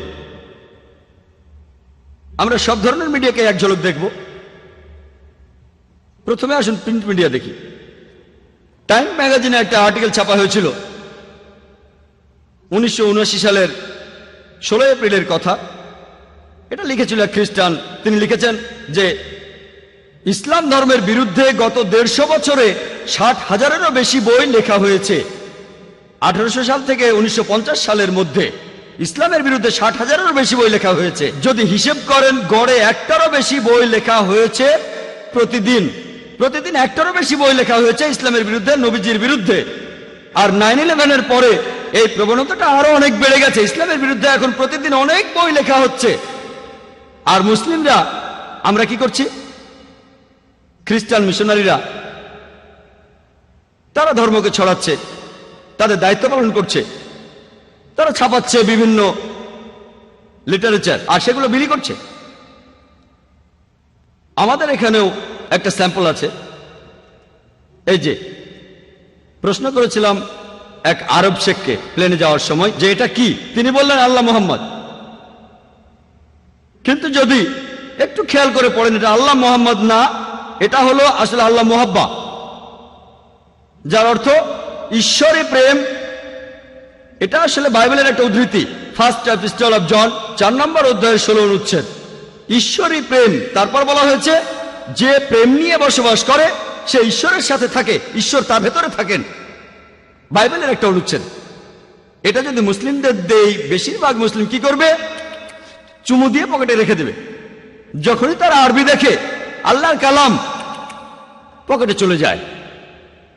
ইন্ডিয়া, পাকিস্তান বা অন্যান্য অনারব দেশের মুসলিমরা যদি আরবিতে লেখা কিছু দেখে তখন সেটাকে চুমু খেয়ে পকেটে রেখে দেয়, যেন সেটা আল্লাহর কালাম, আসলে ঘরের ভিতরে সাপ। এমন অনেক পোস্টার আছে, এখানে সবগুলোর ব্যাপারে বলছি না। যখন তারা পড়ে ও রাব্বানা, যখন রাব্বানা শব্দটা দেখলেন তারপরে থাকবে আতিনা ফিদ দুনিয়া হাসানাতাও, আমরা অভ্যস্ত। এটা কিন্তু রাব্বানা নয়, এটা আব্বানা, এটা পিতা যিনি স্বর্গে থাকেন, তার রাজ্য পৃথিবীতে প্রতিষ্ঠিত হবে। এটা বাইবেলের একটা অনুচ্ছেদ। তারা এগুলো মুসলিমদের মাঝে বিলি করে, আর আমরা খুব রংচঙে এটা তো ফটোকপি 4 কালারের ছাপানো, খুব সুন্দর, সেটা নিয়ে বাড়ি চলে যাবেন। এভাবেই প্রতারিত হচ্ছেন। তারা প্রতারণার মাধ্যমে আমাদের ঘরে ঢুকছে। আমি একটা লেকচার দিয়েছিলাম খ্রিস্টান ধর্ম প্রচারকদের প্রতারণা। সময় কম, তাই এখানে বিস্তারিত বলতে পারছি না। এর প্রত্যেকটা বিষয় নিয়ে ঘন্টার পর ঘন্টা লেকচার দেওয়া যায়। আর আমি যেহেতু এমন অনেক খ্রিস্টান প্রতিষ্ঠানের সাবস্ক্রাইবার, আমি খুব সুন্দর ক্যালেন্ডার পাই। একবার একজন আলেম আমার বাসায় আসলেন যিনি আরবি জানেন। বললাম ক্যালেন্ডারটা কেমন? ও খুব সুন্দর ক্যালেন্ডার, আমি কি বাসায় নিয়ে যেতে পারি? বললাম নিয়ে যান। তিনি সেটাকে কয়েক সপ্তাহ রাখলেন। একদিন তাকে বললাম ক্যালেন্ডারটা আপনার কাছে কেমন লেগেছে? খুবই সুন্দর জাকির ভাই। আমি বললাম ওটা নিয়ে আসেন। সে বললো কেন? আমি বললাম ওটা নিয়ে আসেন, এবার ভালো করে পড়ে দেখেন। তখন তিনি বুঝলেন যে বাইবেলের কথা আরবিতে লেখা। খ্রিস্টানরা এখন বাইবেল লিখছে অন্যান্য ধর্মের সাথে সাদৃশ্য রেখে। আর বাইবেল পড়ে দেখেন, লেখা আছে বিসমিল্লাহির রহমানির রহিম। তারা কোরআনের আয়াত ধার করছে, তারপর সামান্য বদলে দিয়ে আরবদের হাতে তুলে দিচ্ছে। তারাও ভাবছে এটা কোরআনের অংশ, আসলে সেটা কিন্তু বাইবেল। তারা এই কৌশল অবলম্বন করছে, কিতাবুল মুকাদ্দাস। আমি আগেও বলেছি, এখানে সংক্ষেপেই বলি, আমরা মুসলিমরা কি করছি। আমি ইন্ডিয়া থেকে এসেছি, আমার দেশের জনসংখ্যা 100 কোটিরও বেশি, আর তাদের মধ্যে নিশ্চিতভাবে বলা যায় 16 কোটি থেকে 18 কোটি মানুষ হচ্ছে মুসলিম। সেখানে অনেক মুসলিম ম্যাগাজিন আছে দাওয়া দেওয়ার জন্য ইত্যাদি। ইন্ডিয়াতে এই ম্যাগাজিনের কতগুলো কপি ছাপানো হয়? কতগুলো? 4000, 5000, 8000। 1 নম্বর ইংরেজি দেওয়া ম্যাগাজিন ইসলামিক ভয়েস 15,000। আমি কয়েক বছর আগে আমেরিকায় গিয়েছিলাম, এবারের আগে আরেকবার গিয়েছিলাম, একটা সার্ভে করেছিলাম। সবচেয়ে বেশি যে ম্যাগাজিনটা চলে, দাওয়া ম্যাগাজিন বের করে ইসমা, দ্য মেসেজ, 50,000। আপনারা জানেন খ্রিস্টান ধর্মে ছোট একটা কাল্ট আছে, এদের নাম জেহোভাস উইটনেসেস। আলাদা, এরা মূলধারার খ্রিস্টান না। তারা একটা ম্যাগাজিন ছাপায় যেটার নাম হলো ওয়াচ টাওয়ার। কত কপি ছাপানো হয় জানেন? মাসে কত কপি ছাপানো হয় আপনারা কি কেউ বলতে পারবেন? আমাদের পত্রিকা আমেরিকায় খুব বেশি হলে 50,000। তারা কতগুলো কপি ছাপায় কেউ বলতে পারবেন? কোনো পয়সা দিতে হবে না, কেউ বলবেন? কত? 10 লক্ষ। হ্যাঁ, 10 লক্ষ। 10 লক্ষ, ডাইরেক্ট 10 লক্ষ। আর কেউ বলবেন? 50,000। 50,000, 5 লক্ষ। 5 লক্ষ, 50 লক্ষ। 50 লক্ষ, 50 লক্ষ, 1 লক্ষ। 1 লক্ষ, 1 লক্ষ। আমি বলি কত কপি? 2,08,30,000 কপি। আমরা এতগুলো ছাপাতেও পারি না, কল্পনাও করতে পারি না। দূরের কথা, কল্পনাও করতে পারি না। খ্রিস্টানদের মধ্যে খুব ছোট্ট একটা সম্প্রদায় যাদের নাম জেহোভাস উইটনেসেস, তারা 2টো ম্যাগাজিন ছাপায়। তার একটা হলো ওয়াচ টাওয়ার, সেটা তারা ছাপায় মাসে 2 বার। মাসে 1 বার না, প্রতি মাসে 2 বার। প্রতিবার তারা 2,08,30,000 কপি ছাপায়। 2 কোটির বেশি ছাপানো হয় 130টি ভাষায়। ম্যাগাজিনটা ছাপানো হয় প্রত্যেক মাসে 2 বার করে। প্রত্যেকবার 2,08,30,000 কপি, মানে প্রত্যেক মাসে 4 কোটিরও বেশি ম্যাগাজিন ছাপানো হয়। ছাপা হয় 130টি ভাষায়। তাদের আরেকটা ম্যাগাজিন, সেটা অ্যাওয়েক, 1,60,00,000 কপি, মাসে 2 বার। তার মানে 3 কোটিরও বেশি, 4 কালারে ছাপা। তারা এগুলো ফ্রি দেয়। মুসলিমরা ছাপানো তো দূরের কথা, কল্পনাও করতে পারি না। কল্পনার জন্য কোনো টাকা পয়সা খরচ হতো না। একজন বলেছেন 50 লক্ষ। তারা প্রতি মাসে 4 কোটি ম্যাগাজিন ছাপায়। কল্পনাও করতে পারি না। সেগুলো ফ্রি দেয়। কোন কোন জায়গায় সামান্য মূল্য নেই, যেমন ইন্ডিয়ায় 2 রুপি, 16 হালালা। 16 হালালা আবার কি? তারা সবাইকে সবসময় এই ম্যাগাজিনগুলো ফ্রি দিয়ে দেয়। ওয়াচ টাওয়ার বের হয় 130টি ভাষায়, আর অ্যাওয়েক 80টি ভাষায়। এভাবেই তারা ধর্ম প্রচার করে। আর লেকচার দেওয়ার মাধ্যমেও ধর্ম প্রচার করা যায়। আমরা ইসলামিক রিসার্চ ফাউন্ডেশনের মাধ্যমে লেকচারের ব্যবস্থা করি বোম্বেতে। বোম্বেতে একটা লেকচার দিয়েছিলাম আহজাদ ময়দানে। আর এই অনুষ্ঠানটা বেশ ভালো হয়েছিল তুলনামূলকভাবে। বোম্বেতে অনেক মানুষ থাকে, তবে বোম্বেতে মানুষ জড়ো করাটা খুব কঠিন। যদি 200 লোক জড়ো করতে পারেন ইংরেজিতে ইসলামিক লেকচারের জন্য, তাহলে আমি দারুণ সফল। তার মানে আপনি দারুণ কাজ করেছেন, কারণ বোম্বে খুব ব্যস্ত শহর, মানুষজনের হাতে অত সময় নেই। সেই লেকচারে প্রেস বলেছিল 2 লক্ষ মানুষ এসেছিল, তবে আমরা জানি 20,000 মানুষ এসেছিল। প্রেস একটু বাড়িয়ে বলে আমরা আয়োজন করেছিলাম জানি। আমার লেকচারের বিষয় ছিল হিন্দুইজম আর ইসলামের মধ্যে সাদৃশ্য। 20,000 লোক এসেছিল। অনুষ্ঠানটা ভালোভাবে হয়েছিল। জিমি জিপসে আনা হয়েছিল, বড়টা, ছোটটা না। 9টা ক্যামেরা ছিল, বেশ প্রফেশনাল ভাবে করেছিলাম। অনেক মুসলিম বলেছিল এরা নিশ্চয়ই অনেক টাকা খরচ করেছে, 9-10 লাখ টাকা তো খরচ করেছেই, হয়তো এরা 10 লাখ টাকায় খরচ করে ফেলেছে। আনুমানিক এরা কমপক্ষে 10 লাখ টাকা খরচ করেছে, অর্থাৎ প্রায় 80,000 দিরহাম। কমপক্ষে আমরা হয়তো $20,000 খরচ করে ফেলেছি। তারা বুঝতে পারেনি কত খরচ করেছি। আমাদের খরচ হচ্ছে 28 থেকে 30 লাখ টাকার বেশি না। লোকে যা ভেবেছে তার 3 গুণ খরচ হয়েছে। আমরা $60,000 খরচ করেছি, প্রায় 2.5 লক্ষ দিরহাম। এ কথা কেন বলছি জানেন? আমার লেকচারের মাত্র 2 সপ্তাহ পরেই বেনি হিন, আপনারা বেনি হিনের নাম শুনেছেন কেউ? একজন আমেরিকান খ্রিস্টান বক্তা, আমেরিকান ধর্মপ্রচারক। কে কে বেনি হিনের নাম শুনেছেন? জানলে হাত তোলেন। বেনি হিন মাত্র 30 থেকে 40 জন লোক হাত তুলেছেন। এই অনুষ্ঠানে আছে প্রায় 8 থেকে 10,000 মানুষ, 8,000-এরও বেশি মানুষ আছে। আমি মাত্র 20-30 জনের হাত দেখছি যারা বেনি হিনের নাম শুনেছেন। কেউ চেনেন না। আসলে খুবই জনপ্রিয়। এমনকি আমিও বেনি হিনকে চিনতাম না তিনি বোম্বেতে আসার আগে। আমার লেকচারে 2 সপ্তাহ পরে তিনি আসলেন। তিনি 3টা লেকচার দিয়েছেন, শুক্র, শনি আর রবিবার, 3 ঘন্টা করে। 3 ঘন্টার লেকচার, শুক্রবার, শনিবার, রবিবার। কত খরচ হয়েছিল জানেন? লোকে বলে যে ও জাকির ভাই উনি তো $20,000 খরচ করেছেন। আসলে আমরা $60,000 খরচ করেছিলাম। এটা জানতে পারলে হয়তো লোকজন অবাক হবেন। আনুমানিক হিসাব। বেনি হিন কত খরচ করেছিলেন জানেন? কত? এবারে সবাই চুপ। খরচ করেছেন $50 লক্ষ। মাত্র 9 ঘন্টার জন্য বোম্বেতে খরচ করেছেন $50 লক্ষ। তাদের বাজেট দেখেছেন? $50 লক্ষ। প্রেস বলেছিল 20 লাখেরও বেশি লোক হয়েছিল, তবে আসলে 1 লাখেরও কম লোক হয়েছিল। তারপরও বোম্বে শহরে 1 লাখ মানুষ জড়ো করা কঠিন, যাদের অর্ধেকের বেশি মানুষ খ্রিস্টান না। আমিও সেখানে গিয়েছিলাম, সেখানেও জিমি জিমস ছিল। তারা সেগুলো এনেছিল একেবারে আমেরিকা থেকে। 9টা আমেরিকার লোকজন 1 মাস আগে থেকেই বোম্বে শহরে তারা এসেছিল। 1 মাস ধরে 5 স্টার হোটেলে ছিল, শ্বেতাঙ্গ আমেরিকান। 3 দিন আগে লোকজন আসলো সিস্টেম চেক করার জন্য। 32টা স্ক্রিন ছিল, এরকম স্ক্রিন 32টা ছিল।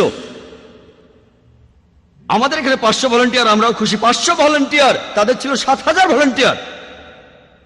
খ্রিস্টানরা ইন্ডিয়া 3%ও না। ইন্ডিয়ার মানুষের মধ্যে তাদের সংখ্যা 3%ও না। $50 লক্ষ, তার মানে প্রায় 20 কোটি রুপি। তারা 20 কোটিরও বেশি রুপি খরচ করেছে। চিন্তা করেন, তারা প্লেনে করে এসেছে মাত্র একটা অনুষ্ঠানের জন্য। 3 ঘন্টা করে 3টি লেকচার, তারপরে সবাই চলে গেল। আপনারা যদি এইসব খ্রিস্টান প্রতিষ্ঠানগুলোর বাজেট সম্পর্কে জানেন, গড়ে এক একটার বাজেট প্রতিদিন $10 লক্ষ উপরে। জিমি সোয়াগার্ড একবার আহমেদ দিদাতের সাথে বিতর্ক করেছিলেন। জিমি সোয়াগার্ড ধর্মপ্রচারের জন্য প্রতি বছর $40 কোটি বেশি খরচ করত। তার মানে প্রতিদিন $10 লক্ষ বেশি। আমরা কিছুই না। আমি এমন কোন ইসলামিক দাওয়া প্রতিষ্ঠানের নাম জানি না যেখানে অন্তত এর 10% বাজেটও আছে। এমন দাওয়া প্রতিষ্ঠান নেই। আমি অনেক দেশেই ঘুরে বেড়াই। খ্রিস্টানদের মধ্যে প্রফেশনালিজম আছে। এই খ্রিস্টান মিশনারিরা সবাই ট্রেনিং নিয়েছে, তারা লেকচার দেওয়ার ট্রেনিং পেয়েছে। এমন ইসলামিক দাওয়া প্রতিষ্ঠান কমই আছে যারা লেকচারের উপর ট্রেনিং দেয়। বর্তমানে আধুনিক বিজ্ঞান আমাদের বলে, যখন কেউ জনসমক্ষে স্টেজের উপর লেকচার দেয়, লেকচারের বিষয়বস্তুর গুরুত্ব মাত্র 7%।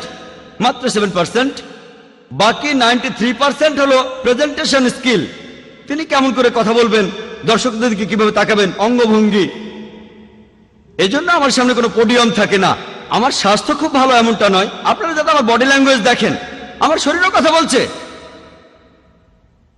বোম্বেতে ইসলামিক রিসার্চ ফাউন্ডেশনে আমরা মুসলিমদের ট্রেনিং দিয়ে থাকি কিভাবে ইসলামের বাণী প্রচার করতে হবে। আমরা শুধু ইন্ডিয়ানদেরই ট্রেনিং দেই না, বিদেশিদেরও দেই। এখানে আমেরিকানরাও ট্রেনিং নিয়েছে, ব্রিটিশরাও নিয়েছে, সিঙ্গাপুর থেকে এসেছে, আরব আমিরাত, মালয়েশিয়া, সৌদি আরব, ইউনিভার্সিটি থেকে পাশ করা সব বিশেষজ্ঞ। তাদের ট্রেনিং দিয়েছি। তাদেরকে আমরা ট্রেনিং দিয়েছি যে কিভাবে ইসলামের বাণী প্রচার করবেন। এমন কতগুলো মুসলিম প্রতিষ্ঠান আছে। চিন্তা করেন, একজন দায়ী কিভাবে তার অস্ত্রশস্ত্র ছাড়া যুদ্ধক্ষেত্রে যায়। যদি মাইক্রোফোন সিস্টেম ভালো না হয়, কিভাবে লড়াই করব? এটাই তো আমার অস্ত্র। কিন্তু বিভিন্ন ইসলামিক প্রতিষ্ঠান যখন আমাকে আমন্ত্রণ করে, তারা আমাকে 5 স্টার হোটেলে রাখে, কিন্তু সাউন্ড সিস্টেম যাচ্ছে তাই। যখন কেউ আমাকে আমন্ত্রণ জানায়, আমি তাদের বলি সাউন্ড সিস্টেম ভালো হতে হবে। আমি না হয় মেঝেতে সমস্যা নেই, কোনো 5 স্টার হোটেলের দরকার নেই। আমি একজন দায়ী, আমি মেঝেতেও ঘুমাতে পারবো, তবে আমাকে ভালো সাউন্ড সিস্টেম দেন। খরচ তো বেশি না। তবে ভালো একটা প্রফেশনাল সাউন্ড সিস্টেম দেন। এখানে তো খরচ বেশি না, আসলেই কম। 5 স্টার হোটেলের খরচের চাইতে অনেক কম। তারা আমাকে 5 স্টার হোটেলে রাখে, কিন্তু একটা ভালো সাউন্ড সিস্টেমের গুরুত্ব বোঝে না। মুসলিমদের যেটা করা উচিত, মিডিয়ার ক্ষেত্রে আমাদের ট্রেনিং নেওয়া প্রয়োজন। এখানে স্পেশালিটি অর্জন করতে হবে। লেকচার দেয় এক ধরনের স্পেশালিটি, প্রিন্ট মিডিয়া আরেক ধরনের স্পেশালিটি, অডিও মিডিয়া আরেক ধরনের স্পেশালিটি, ভিডিও মিডিয়ায় আরেক ধরনের স্পেশালিটি। আমাদের স্পেশালাইজড হতে হবে। এখনকার দিনে আমাদের রেডিও স্টেশন আছে, কতজন মুসলিম তাদের দায়িত্ব পালন করছে? কতজন? এখন কম্পিউটার আছে, ইন্টারনেট আছে। ইন্টারনেটের প্রথম দিকে ইসলামের পক্ষে যত কথা ছিল, তার চেয়ে বেশি ছিল ইসলামের বিপক্ষে। এখন আলহামদুলিল্লাহ মুসলিমরাও ইন্টারনেটে তাদের মতামত জানাচ্ছে। তবে খ্রিস্টানরা অনেক এগিয়ে আছে। যখনই মুসলিমরা কোনো মন্তব্য করে, তারাও পাল্টা মন্তব্য জানায়। ইন্টারনেটে কিছু সাইট আছে, আমি সেগুলোর নাম বলে জনপ্রিয় করতে চাই না। কিছু সাইট দেখে মনে করবেন সেটা ইসলামিক সাইট। সে সাইটে ঢুকে দেখবেন সেখানেও ঘরের ভিতর সাপ। তারা যে ম্যাগাজিনগুলো ছাপায়, ইন্ডিয়ায় একটা প্রতিষ্ঠানের নাম দারুল নিজাত,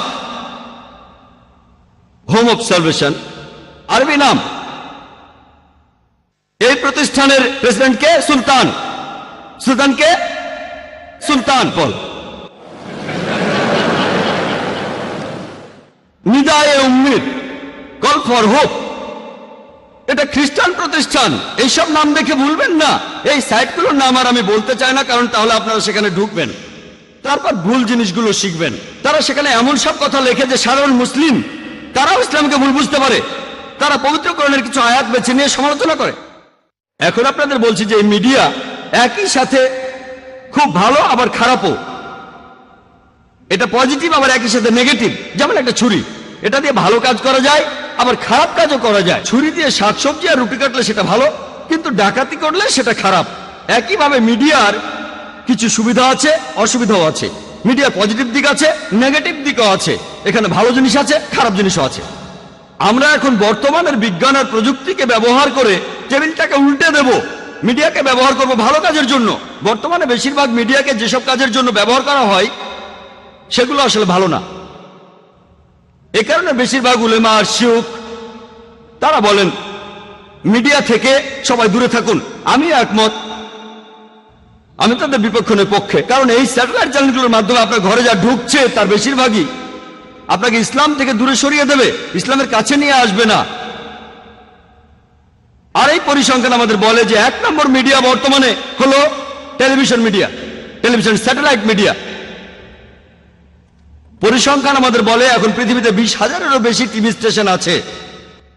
আর এদের দর্শক এই পৃথিবীর 500 কোটি মানুষ। এই পৃথিবীর মোট জনসংখ্যার 80% টেলিভিশন মিডিয়ার আওতার ভেতরে। পরিসংখ্যান এটাই বলছে। আপনাদের বেশিরভাগই এই টেলিভিশন মিডিয়ার আওতার মধ্যে আছেন। পুরো পৃথিবীর 80% মানুষ টেলিভিশন মিডিয়ার আওতার মধ্যে আছেন। 500 কোটি মানুষ। এই মিডিয়ার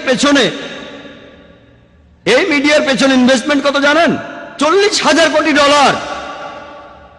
লোকজন এই টেলিভিশন মিডিয়াতে ইনভেস্ট করেছে $400 বিলিয়ন, আর তারা 2 হাতে টাকা কামাচ্ছে। এর বেশিরভাগই 98%-এরও বেশি, 99%-এরও বেশি হচ্ছে হারাম। অশ্লীলতা আর ভুল তথ্য দিয়ে সত্য থেকে দূরে নিয়ে যাচ্ছে 99%-এরও বেশি। আমাদের এখন এই মিডিয়াকে ব্যবহার করে টেবিলটা উল্টে দিতে হবে। একবার ভাবেন, $40,000 কোটি ইনভেস্টমেন্ট শুধুমাত্র টিভি মিডিয়াতে। খ্রিস্টানদের 50টা চ্যানেল আছে, 100টা চ্যানেল আছে, আর 2 হাতে টাকা কামাচ্ছে। শুধু আমেরিকাতেই মোট টেলিভিশন স্টেশনের সংখ্যা 1,673টা আছে। এর মধ্যে 83টা চ্যানেল হলো ধর্মীয় চ্যানেল। চ্যানেলগুলোর বেশিরভাগ, প্রায় সবগুলো খ্রিস্টান চ্যানেল, বেশিরভাগই। পুরো পৃথিবীতে 100 খ্রিস্টান চ্যানেল আছে, কয়েকশো হিন্দু চ্যানেল আছে, জৈন চ্যানেল আছে। মুসলিম চ্যানেল কয়টা আছে? কয়টা? ইন্ডিয়াতে অনেক চ্যানেল আছে, হিন্দু চ্যানেল আছে। এই ইন্ডিয়াতে খ্রিস্টান চ্যানেল আছে একেবারে সেই এলাকার ভাষায়। ইংরেজিতে অনেক খ্রিস্টান চ্যানেল আছে। আর এখানে দক্ষিণ ইন্ডিয়ার নিজস্ব ভাষার চ্যানেল, যেটার দর্শক অল্প কিছু মানুষ, স্পেশালাইজড টার্গেট। পৃথিবীতে কয়েকশো খ্রিস্টান চ্যানেল আছে। 1 নম্বর হলো গড টিভি। কারা গড টিভির নাম শুনেছেন? হাত ওঠান। মাশাআল্লাহ, দেখা যাচ্ছে অনেকেই গড টিভির নাম শুনেছেন। গড টিভির সম্প্রচার শুরু হয় প্রায় 10 বছর আগে, 1995 সালে। প্রতিষ্ঠাতা একজন ব্রিটিশ, কিন্তু সম্প্রচারিত হয় ইসরায়েল থেকে। বর্তমানে এই গড টিভি 15টা স্যাটেলাইট থেকে সম্প্রচারিত হয়। পৃথিবীর 200টারও বেশি দেশে তাদের সম্প্রচারের আওতার মধ্যে আছে 27 কোটি 50 লক্ষ মানুষ, 27 কোটি 50 লক্ষ দর্শক তাদের আওতার মধ্যে। 200টা দেশে তারা মোট 15টা স্যাটেলাইট ভাড়া করেছে। গড চ্যানেল একটাই, তবে এশিয়ার জন্য একরকম, ইউরোপের জন্য আরেক রকম, আমেরিকাতে আরেক রকম, ইন্ডিয়ার জন্য আরেক রকম স্পেশালাইজেশন। যেমন ধরুন বিবিসি ওয়ার্ল্ড একরকম, বিবিসি এশিয়া আরেক রকম, বিবিসি ইউরোপ আলাদা। কেন? 90% ক্ষেত্রে অনুষ্ঠানগুলো একই। তারা এখানে আসলে প্রাইম টাইমের সুযোগটাও নিতে চায়। ইংল্যান্ডের প্রাইম টাইম আর আরব আমিরাতের প্রাইম টাইম এক নয়, বোম্বের প্রাইম টাইমটাও আলাদা। এভাবে প্রাইম টাইম অনুযায়ী এক এক দেশে এক এক সময় অনুষ্ঠান প্রচার করে থাকে। এজন্য অন্যান্য স্যাটেলাইট ভাড়া করে। আর এই গড টিভি হলো খুবই জনপ্রিয় খ্রিস্টান মিশনারি চ্যানেলগুলোর মধ্যে একটা। এরকম আরো কয়েকশো খ্রিস্টান চ্যানেল আছে। এরকম মুসলিম চ্যানেল কটা আছে? আমি জানি অনেক মুসলিমই বিভিন্ন বিনোদনমূলক চ্যানেলের মালিক, অনেক 5টা 10টা 20টা এরকম। আমি নাম বলছি না, আপনারা হয়তো জানেন। এরকম অনেক চ্যানেল আছে। কতগুলো ইসলামিক চ্যানেল আছে, দাওয়ার জন্য কতগুলো আছে চ্যানেল। প্রথম যে চ্যানেলটা সম্প্রচার শুরু করে সেটা কাদিয়ানীদের MTVA, মুসলিম টিভি আহমেদিয়া। তারা মুসলিম না, মুসলিম টিভি আহমেদিয়া। আর এটা এখন দুবাইতেও আছে, মুসলিম টিভি আহমেদিয়া। সাধারণ মানুষ চ্যানেলটা দেখে ভাববে এটা মুসলিম চ্যানেল, আর নামটাও মুসলিম, কিন্তু তারা আসলে প্রথাসিদ্ধ মুসলিম না। আলহামদুলিল্লাহ, প্রায় 8 বছর আগে প্রথম ইসলামিক চ্যানেল ইকরা টিভির সম্প্রচার শুরু হয়। তবে এই চ্যানেলটা আরবি ভাষায়, তারপর মাজাদ টিভি, তারপর ফজর টিভি। তবে এই সবগুলো চ্যানেলই সম্প্রচারিত হয় আরবি ভাষায়, পুরো পৃথিবীর মুসলিম উম্মার উদ্দেশ্যে। তাদের টার্গেট মার্কেট হলো মধ্যপ্রাচ্য। এই চ্যানেলগুলো ইসলামিক চ্যানেল, তবে দাওয়া চ্যানেল নয়। তারা অমুসলিমদের কাছে ইসলাম প্রচার করছে না, বরং মুসলিমদের জন্য অনুষ্ঠান প্রচার করছে। আরো কিছু চ্যানেল আছে যেগুলো রিজিওনাল, শুধু ইউরোপের জন্য। এরকম বেশ কিছু মুসলিম চ্যানেল এখন আছে। এখন আমাদের প্রয়োজন দিন রাত 24 ঘন্টার একটা দাওয়া চ্যানেল, যেটা ইসলাম প্রচার করবে আর বিভিন্ন ভুল ধারণা দূর করবে, যে ভুলগুলো মিডিয়া ইসলামের বিরুদ্ধে ছড়াচ্ছে। আমি এখানে এসেছিলাম কয়েক বছর আগে, সেবারও এসেছিলাম হোলি কোরআন অ্যাওয়ার্ডের আমন্ত্রণে। আর তখন হেডলাইনে এসেছিল এখানকার পেপারে, Khaleej Times, doctor Zakir Naik Islamic TV চালু করার কথা বলেছেন। তখন লেকচার দিয়েছিলাম অ্যালবামে, টপিক আলাদা ছিল, কিন্তু প্রশ্নোত্তর পর্বে বলেছিলাম মুসলিমদের জন্য এখন প্রয়োজন একটা ফুল টাইম স্যাটেলাইট দাওয়া চ্যানেল ইংরেজি ভাষায়। এটাই আন্তর্জাতিক ভাষা। ইসলামিক নিউজ পেপার আছে, সেটা ছাপা হয় উর্দু ভাষায়। কারা এটা পড়ে? শুধু ইন্ডিয়ার মুসলিমরা বা পাকিস্তানের। আরবি ভাষায় নিউজ পেপার আছে, তবে সেগুলো পড়ে শুধু আরবরা। আমি এমন বলছিলাম যেটা ভুল। তবে আমাদের এখন প্রয়োজন দাওয়ার জন্য নিউজ পেপার, দাওয়ার জন্য টিভি চ্যানেল। আলহামদুলিল্লাহ সুম্মা আলহামদুলিল্লাহ, আমরা সবাই এ দর্শনে বিশ্বাস করি। সামনে যত কাজই থাকুক, অপেক্ষা করবেন না। কাজ যদি খুব বেশি হয়, আমরা খুব ছোট্ট একটা প্রতিষ্ঠান, কাজ যদি বেশি হয়, আল্লাহ আপনাকে যা দিয়েছেন সেটাতেই শুরু করুন। যদি মাত্র 1000 রিয়াল থাকে, 1000 দিরহাম থাকে, সেটা দিয়ে শুরু করুন। ইনশাআল্লাহ আপনি সফল হবেন। আর 8 বছর আগে মুসলিমরা স্যাটেলাইট চ্যানেলের মাধ্যমে সম্প্রচার শুরু করেছেন। আর আলহামদুলিল্লাহ সুম্মা আলহামদুলিল্লাহ, আমরাও চেষ্টা করছি প্রত্যেক দিন 8 ঘন্টা থেকে 2 ঘন্টার অনুষ্ঠান 6টা ইন্টারন্যাশনাল স্যাটেলাইট চ্যানেলে প্রচার করতে। 6টা প্রত্যেক দিন। অনুষ্ঠানগুলো শুধু মুসলিমদের জন্য না, যেমন Iqra TV, Q TV, ARY digital Islam channel. আমরা অমুসলিমদের জন্যও করি। সিনেমার গানের চ্যানেল ইটিসি, 24 ঘন্টা সিনেমার গান হারাম, অন্তত আধা ঘন্টা তো হালাল হচ্ছে। তারা দেখছে জোকারের মতো একজন লোক, তারা জোকারের মতো একজন লোককে দেখছে, আর সেই জোকারের মতো লোকের গায়ে কোট, মাথায় টুপি, মুখে দাড়ি, গলায় টাই। আর অন্য একজন তাকে প্রশ্ন করছে যে ইসলাম এখানে একজন পুরুষকে একাধিক বিয়ের অনুমতি দেয়, আবে মজা আয়েগা, খুব মজা হবে। তারপর প্রশ্নটার উত্তর শোনে আর অনেকে মেনে নেয়। তাই আমরা যেটা করি, আমরা অনুষ্ঠানগুলো ফ্রি দিয়ে দেই, টাকার দরকার নেই। কারণ আমরা যদি বলি এই অনুষ্ঠানগুলো তৈরি করতে কয়েক হাজার ডলার খরচ হয়েছে, এগুলোর জন্য চার্জ করলে তারা হয়তো মাত্র একটা অনুষ্ঠান দেখবে, তাই এগুলো ফ্রি দিয়েছি। আর মাশাআল্লাহ অনেক চ্যানেলই প্রতিদিন দেখায়, কারণ এগুলো ফ্রি দিচ্ছি। আমরা আখিরাতের জন্য পুরস্কার পাবো ইনশাআল্লাহ। আমি কয়েক বছর আগে অ্যালবামে বলেছিলাম যে আমাদের ইসলামিক চ্যানেল প্রয়োজন, একটা দাওয়া চ্যানেল। আলহামদুলিল্লাহ সুম্মা আলহামদুলিল্লাহ, আপনারাও শুনে খুশি হবেন যে ইনশাআল্লাহ আগামী 2-3 সপ্তাহের মধ্যে আমরা শুরু করতে যাচ্ছি একটা ইসলামিক দাওয়া চ্যানেল। চ্যানেলটার নাম হবে পিস টিভি।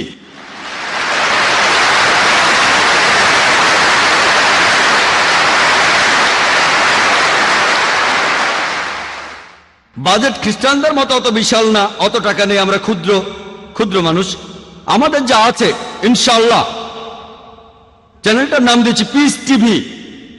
মিডিয়া যেখানে যুদ্ধ করছে ইসলামের সাথে, তবে আমরা মানবতার জন্য শান্তি চাই, পিস। এর আরবি হলো সালাম, আরো একটা হলো ইসলাম।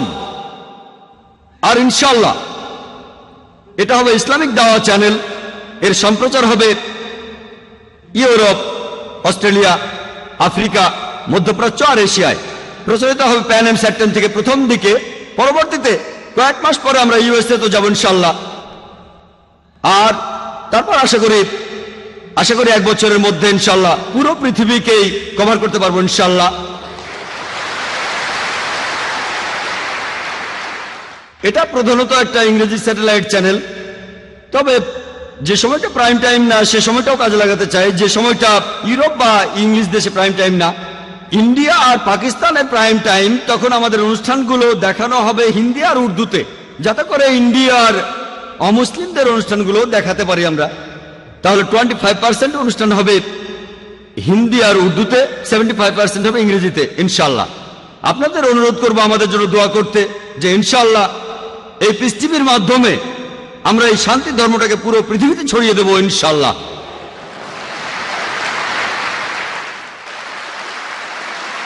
আমি কয়েক বছর আগে অ্যালবামে বলেছিলাম যে আমাদের ইসলামিক চ্যানেল প্রয়োজন, একটা দাওয়া চ্যানেল। আলহামদুলিল্লাহ সুম্মা আলহামদুলিল্লাহ, আপনারাও শুনে খুশি হবেন যে ইনশাআল্লাহ আগামী 2-3 সপ্তাহের মধ্যে আমরা শুরু করতে যাচ্ছি একটা ইসলামিক দাওয়া চ্যানেল। চ্যানেলটার নাম হবে পিস টিভি।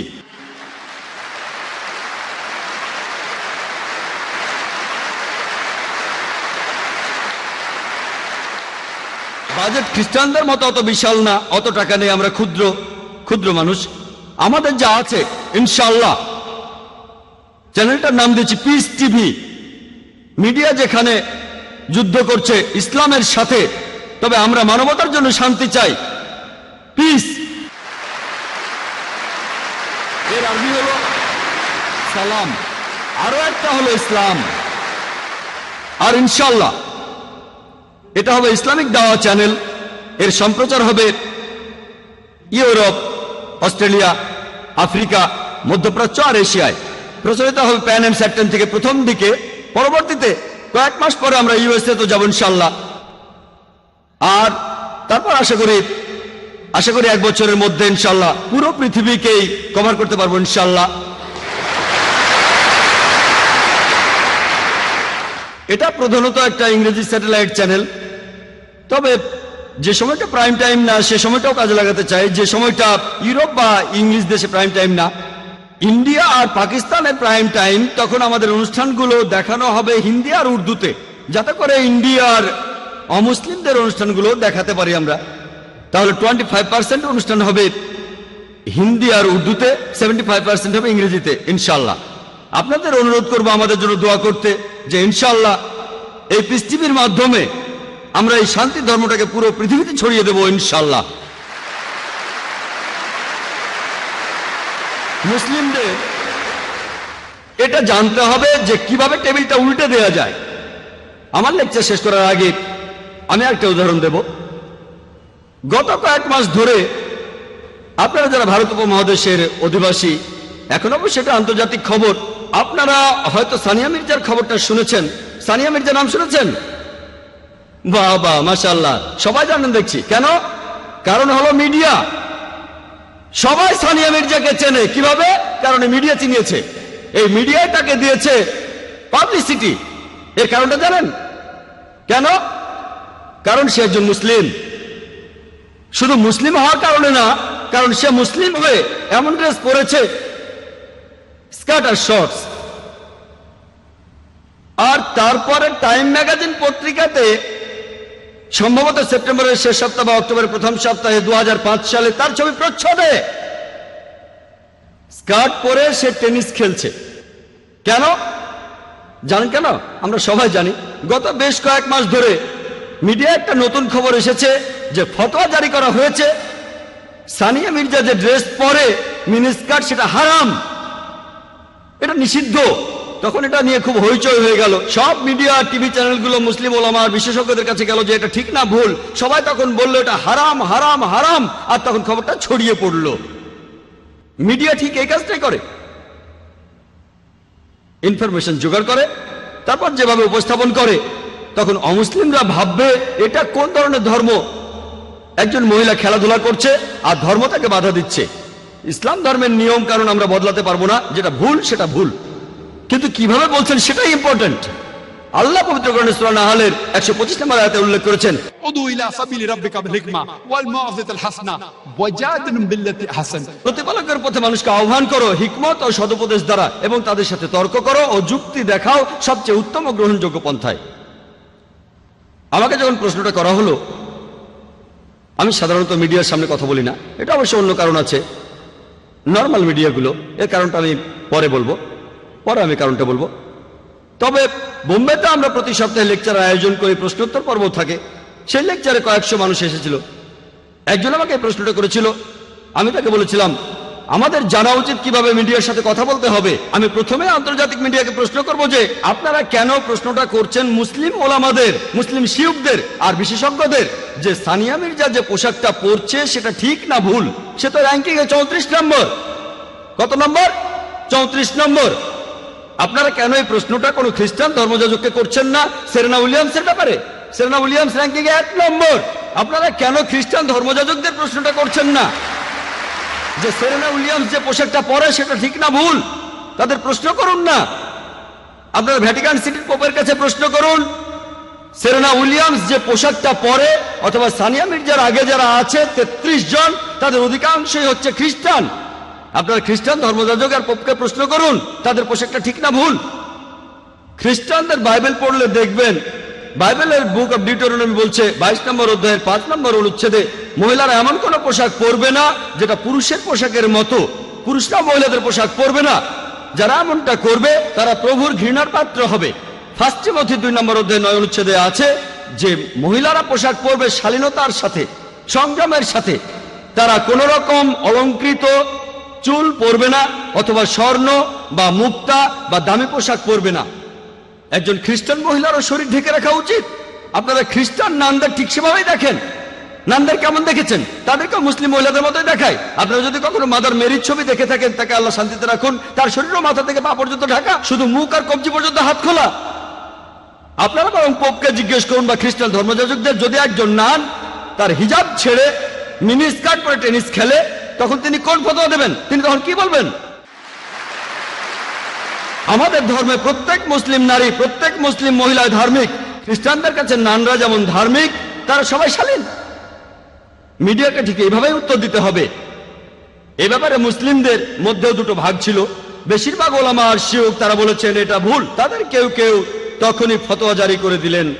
তবে তখন কিছু তথাকথিত আধুনিক মুসলিম তারা কি বলেছিল জানেন? খেলাধুলার মধ্যে ইসলাম ধর্ম নাক গলাচ্ছে কেন? একজন মুসলিম পলিটিশিয়ান বলেছেন এই শিয়ুখরা, এই ওলামাগণ খেলাধুলা সম্পর্কে কিছু জানে না, তাই তারা চুপ থাকলেই ভালো। আমি সেই পলিটিশিয়ানকে বলছি, আপনি যদি ইসলাম সম্পর্কে না জানেন তাহলে আপনারই চুপ থাকা ভালো। এক হিন্দু পলিটিশিয়ান যিনি বলেছিলেন যে সানিয়া মির্জা আমাদের দেশের একটা গর্ব। যে লোক সানিয়া মির্জার বিরুদ্ধে কথা বলবে সে দেশদ্রোহী, সে দেশকে ভালোবাসে না, সে দেশকে ভালোবাসে না। স্টেটমেন্ট। আমি বলেছিলাম যে লোক সানিয়া মির্জার এই পোশাকটাকে সমর্থন করে সে বেদের বিরুদ্ধে কথা বলছে। কারণ হিন্দুদের বেদ বলছে, ঋগ্বেদের 10 নম্বর গ্রন্থের 85 নম্বর অনুচ্ছেদের 30 পরিচ্ছেদে মহিলারা পুরুষদের মতো পোশাক পরবে না, আর পুরুষরাও তাদের স্ত্রীদের মতো পোশাক পরবে না।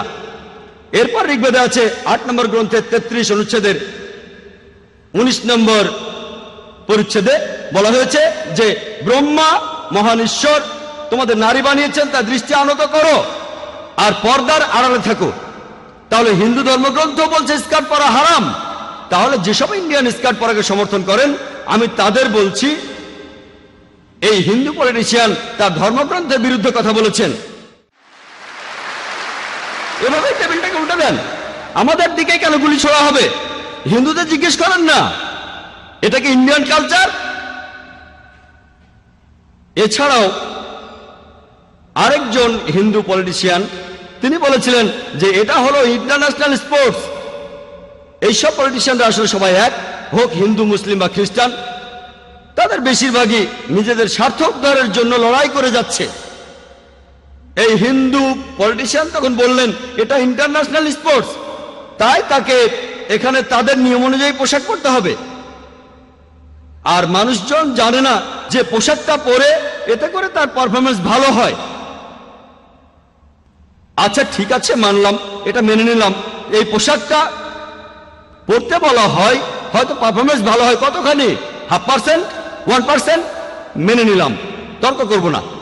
কিন্তু যদি ইতিহাস দেখেন 15 বছর আগে, 20 বছর আগে, 25 বছর আগে, তখন মহিলারা তারা যখন ব্যাডমিন্টন টাইপের কিছু খেলতো তাদের পুরো শরীর ঢাকা থাকতো। এমনকি ইরানেও দেখবেন মহিলারা তাদের পুরো শরীর ঢেকে স্কার্ফ পরে খেলছে। যদি আপনার কথা মেনেও নেই যে পারফরমেন্স ভালো হয় এই শর্টস পরলে, আমি আপনাকে প্রশ্ন করছি, আগামীকাল যদি বিচ ভলিবল ইন্টারন্যাশনাল স্পোর্টস হয়, আপনার মেয়েকে কি বিকিনি পরিয়ে সেখানে খেলতে পাঠাবেন? আগামীকাল যদি বিচ ভলিবল ইন্টারন্যাশনাল স্পোর্টস হয়, আপনার মেয়েকে কি বিকিনি পরিয়ে সেখানে খেলতে পাঠাবেন? ইন্ডিয়ান কালচার কি এটার অনুমতি দেয়? তারপর তারা বলবেন সুইমিং এ প্রতিযোগীরা কম পোশাক পরে ভালোভাবে সাঁতার কাটার জন্য, এজন্য পুরুষরা শুধু একটা ব্রিফ পরে আর মহিলারা বিকিনি পরে। তবে আপনাদের এটাও বুঝতে হবে, মানতে হবে, যদি কোনো পোশাক না পরেন পারফরমেন্স আরো ভালো হবে। তাহলে কি মহিলাদের নগ্ন হয়ে সাঁতার কাটতে বলবেন? এই দ্বিমুখী নীতি কেন? তখন তিনি বলবেন না না এটা অশালীন। আপনাদের শালীনতার লেভেল এখানে, আমাদের শালীনতার লেভেল এখানে। আপনাদের এই ব্যাপারটা বুঝতে হবে। আপনাদের কাছে যেটা শালীন আমাদের কাছে সেটা অশালীন। কেন আপনারা এই নিয়মটা করছেন না যে সুইমিং এ পুরুষ মহিলা নগ্ন হয়ে সাঁতার কাটবে, এতে পারফরমেন্স আরো ভালো হবে? কিন্তু না, তাদের শালীনতার লেভেল এখানে। তাই এভাবে উত্তর দিয়ে টেবিলটাকে উল্টে দিতে হবে। দুর্ভাগ্যজনকভাবে আমরা চুপচাপ বসে থাকি। আমরা মিডিয়ার কাছে নিজেদের হাসির পাত্রে পরিণত করেছি। প্রশ্নটার ব্যাপারে আসি, ওলামাদের কিভাবে উত্তর দেওয়া উচিত। আমি এই সব ওলামাদের বিপক্ষে নই। আসলে তারা মিডিয়ায় কথা বলতে অভ্যস্ত নন। যদি আমাকে কেউ প্রশ্নটা করে ইসলামিক দৃষ্টিভঙ্গি এ ব্যাপারে ইসলাম কি বলে যে সানিয়া মির্জা একজন টেনিস খেলোয়াড় হয়ে যে রকম পোশাক পরে এটা ঠিক না ভুল, আমি উত্তরে বলতাম সানিয়া মির্জা সম্পর্কে বলার আগে আমি আরেকটা কথা বলি যে অনেক মুসলিম পুরুষ আছেন যারা ক্রিকেট খেলেন, ইন্ডিয়ান টিমে খেলেন, অন্যান্য টিমেও খেলেন, তাদের অনেকেই সালাহ আদায় করেন না। সহিহ মুসলিম বলছে বুক অফ সালাতে ঈমান আর কুফরির মধ্যে ব্যবধানটা হলো সালাহ। সালাহ হলো তাওহীদের পরে সবচেয়ে গুরুত্বপূর্ণ স্তম্ভ, খুবই গুরুত্বপূর্ণ। শিরক করার পর সবচেয়ে বড় গুনাহ হলো সালাহ আদায় না করা। তাই আমার মত অনুযায়ী যেসব মুসলিম পুরুষ ক্রিকেট খেলেন আর সালাহ আদায় করেন না, তারা সানিয়া মির্জা চাইতে বড় গুনাহগার। সানিয়া মির্জা সালাহ আদায় করে।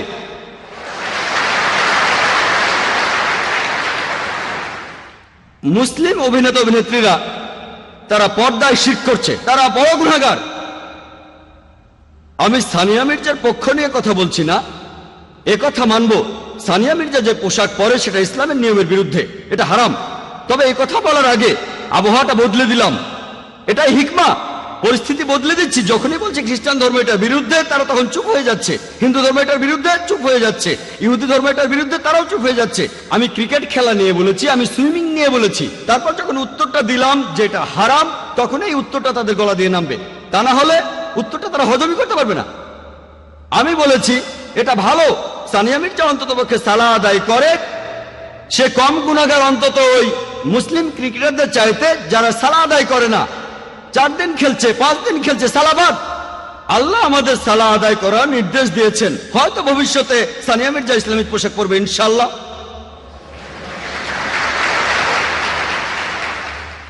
তারপর সে পুরুষদের সাথে খেলতে পারবে কি পারবে না সেটা আরেকটা ইস্যু। কিন্তু আমি এমন ফতোয়া দিচ্ছি না যে সে যা করছে ঠিক। তবে মুসলিমদের এটা জানা উচিত কিভাবে টেবিলটা উল্টে দেওয়া যায়, কিভাবে হিকমার সাথে উত্তর দেওয়া যায়। যখনই আপনি এভাবে উত্তর দেবেন তখনই সবাই চুপ হয়ে যাবে। দুর্ভাগ্যজনকভাবে আমরা মুসলিমরা মিডিয়ার সামনে নিজেদেরকে হাসির পাত্রে পরিণত করছি। সাধারণত আমি মিডিয়ার সামনে কোনো ইন্টারভিউ দেই না। কেন? ধরুন আমি 5 মিনিট ধরে একটা প্রশ্নের উত্তর দেই, বেশিরভাগ সময়ই তারা উদ্দেশ্যমূলকভাবে এটা এডিট করে আর আমার বক্তব্যটা বদলে দেয়। মাঝে মধ্যে সময়ের স্বল্পতার কারণে সেটাকে ছোট করে আর না বুঝেই তারা বক্তব্যটাকে বদলে দেয়। ইচ্ছা অনিচ্ছা জানি না, তবে বেশিরভাগ সময় হয়ে থাকে আমার উত্তরটা যদি ঠিকমতো হয় তারা কেটে ফেলে, এডিট করে ফেলে। তারপর উত্তরটা শুনে অন্যরকম মনে হবে, অথবা না বুঝে শুনে ছোট করতে গিয়ে আমার বক্তব্যটা অন্যরকম হয়ে যায়। এজন্য ইচ্ছে করেই তাদের আমি এড়িয়ে চলি। যদিও অনেক মিডিয়া থেকে আমাকে আমন্ত্রণ জানানো হয়, অনেক আন্তর্জাতিক মিডিয়াতে ইন্টারভিউর জন্য ডাকা হয়, আমাকে বেশিরভাগ সময় এড়িয়ে চলি। ইনশাআল্লাহ যখন আমাদের চ্যানেল হবে তখন সঠিক চিত্রটা তুলে ধরতে পারবো। আমাদের টেপের কপি দেব, যদি দেখতে চান এটা দেখেন, যদি এডিট করেন আমাদের চ্যানেলে সম্পূর্ণটা দেখাবো ইনশাআল্লাহ।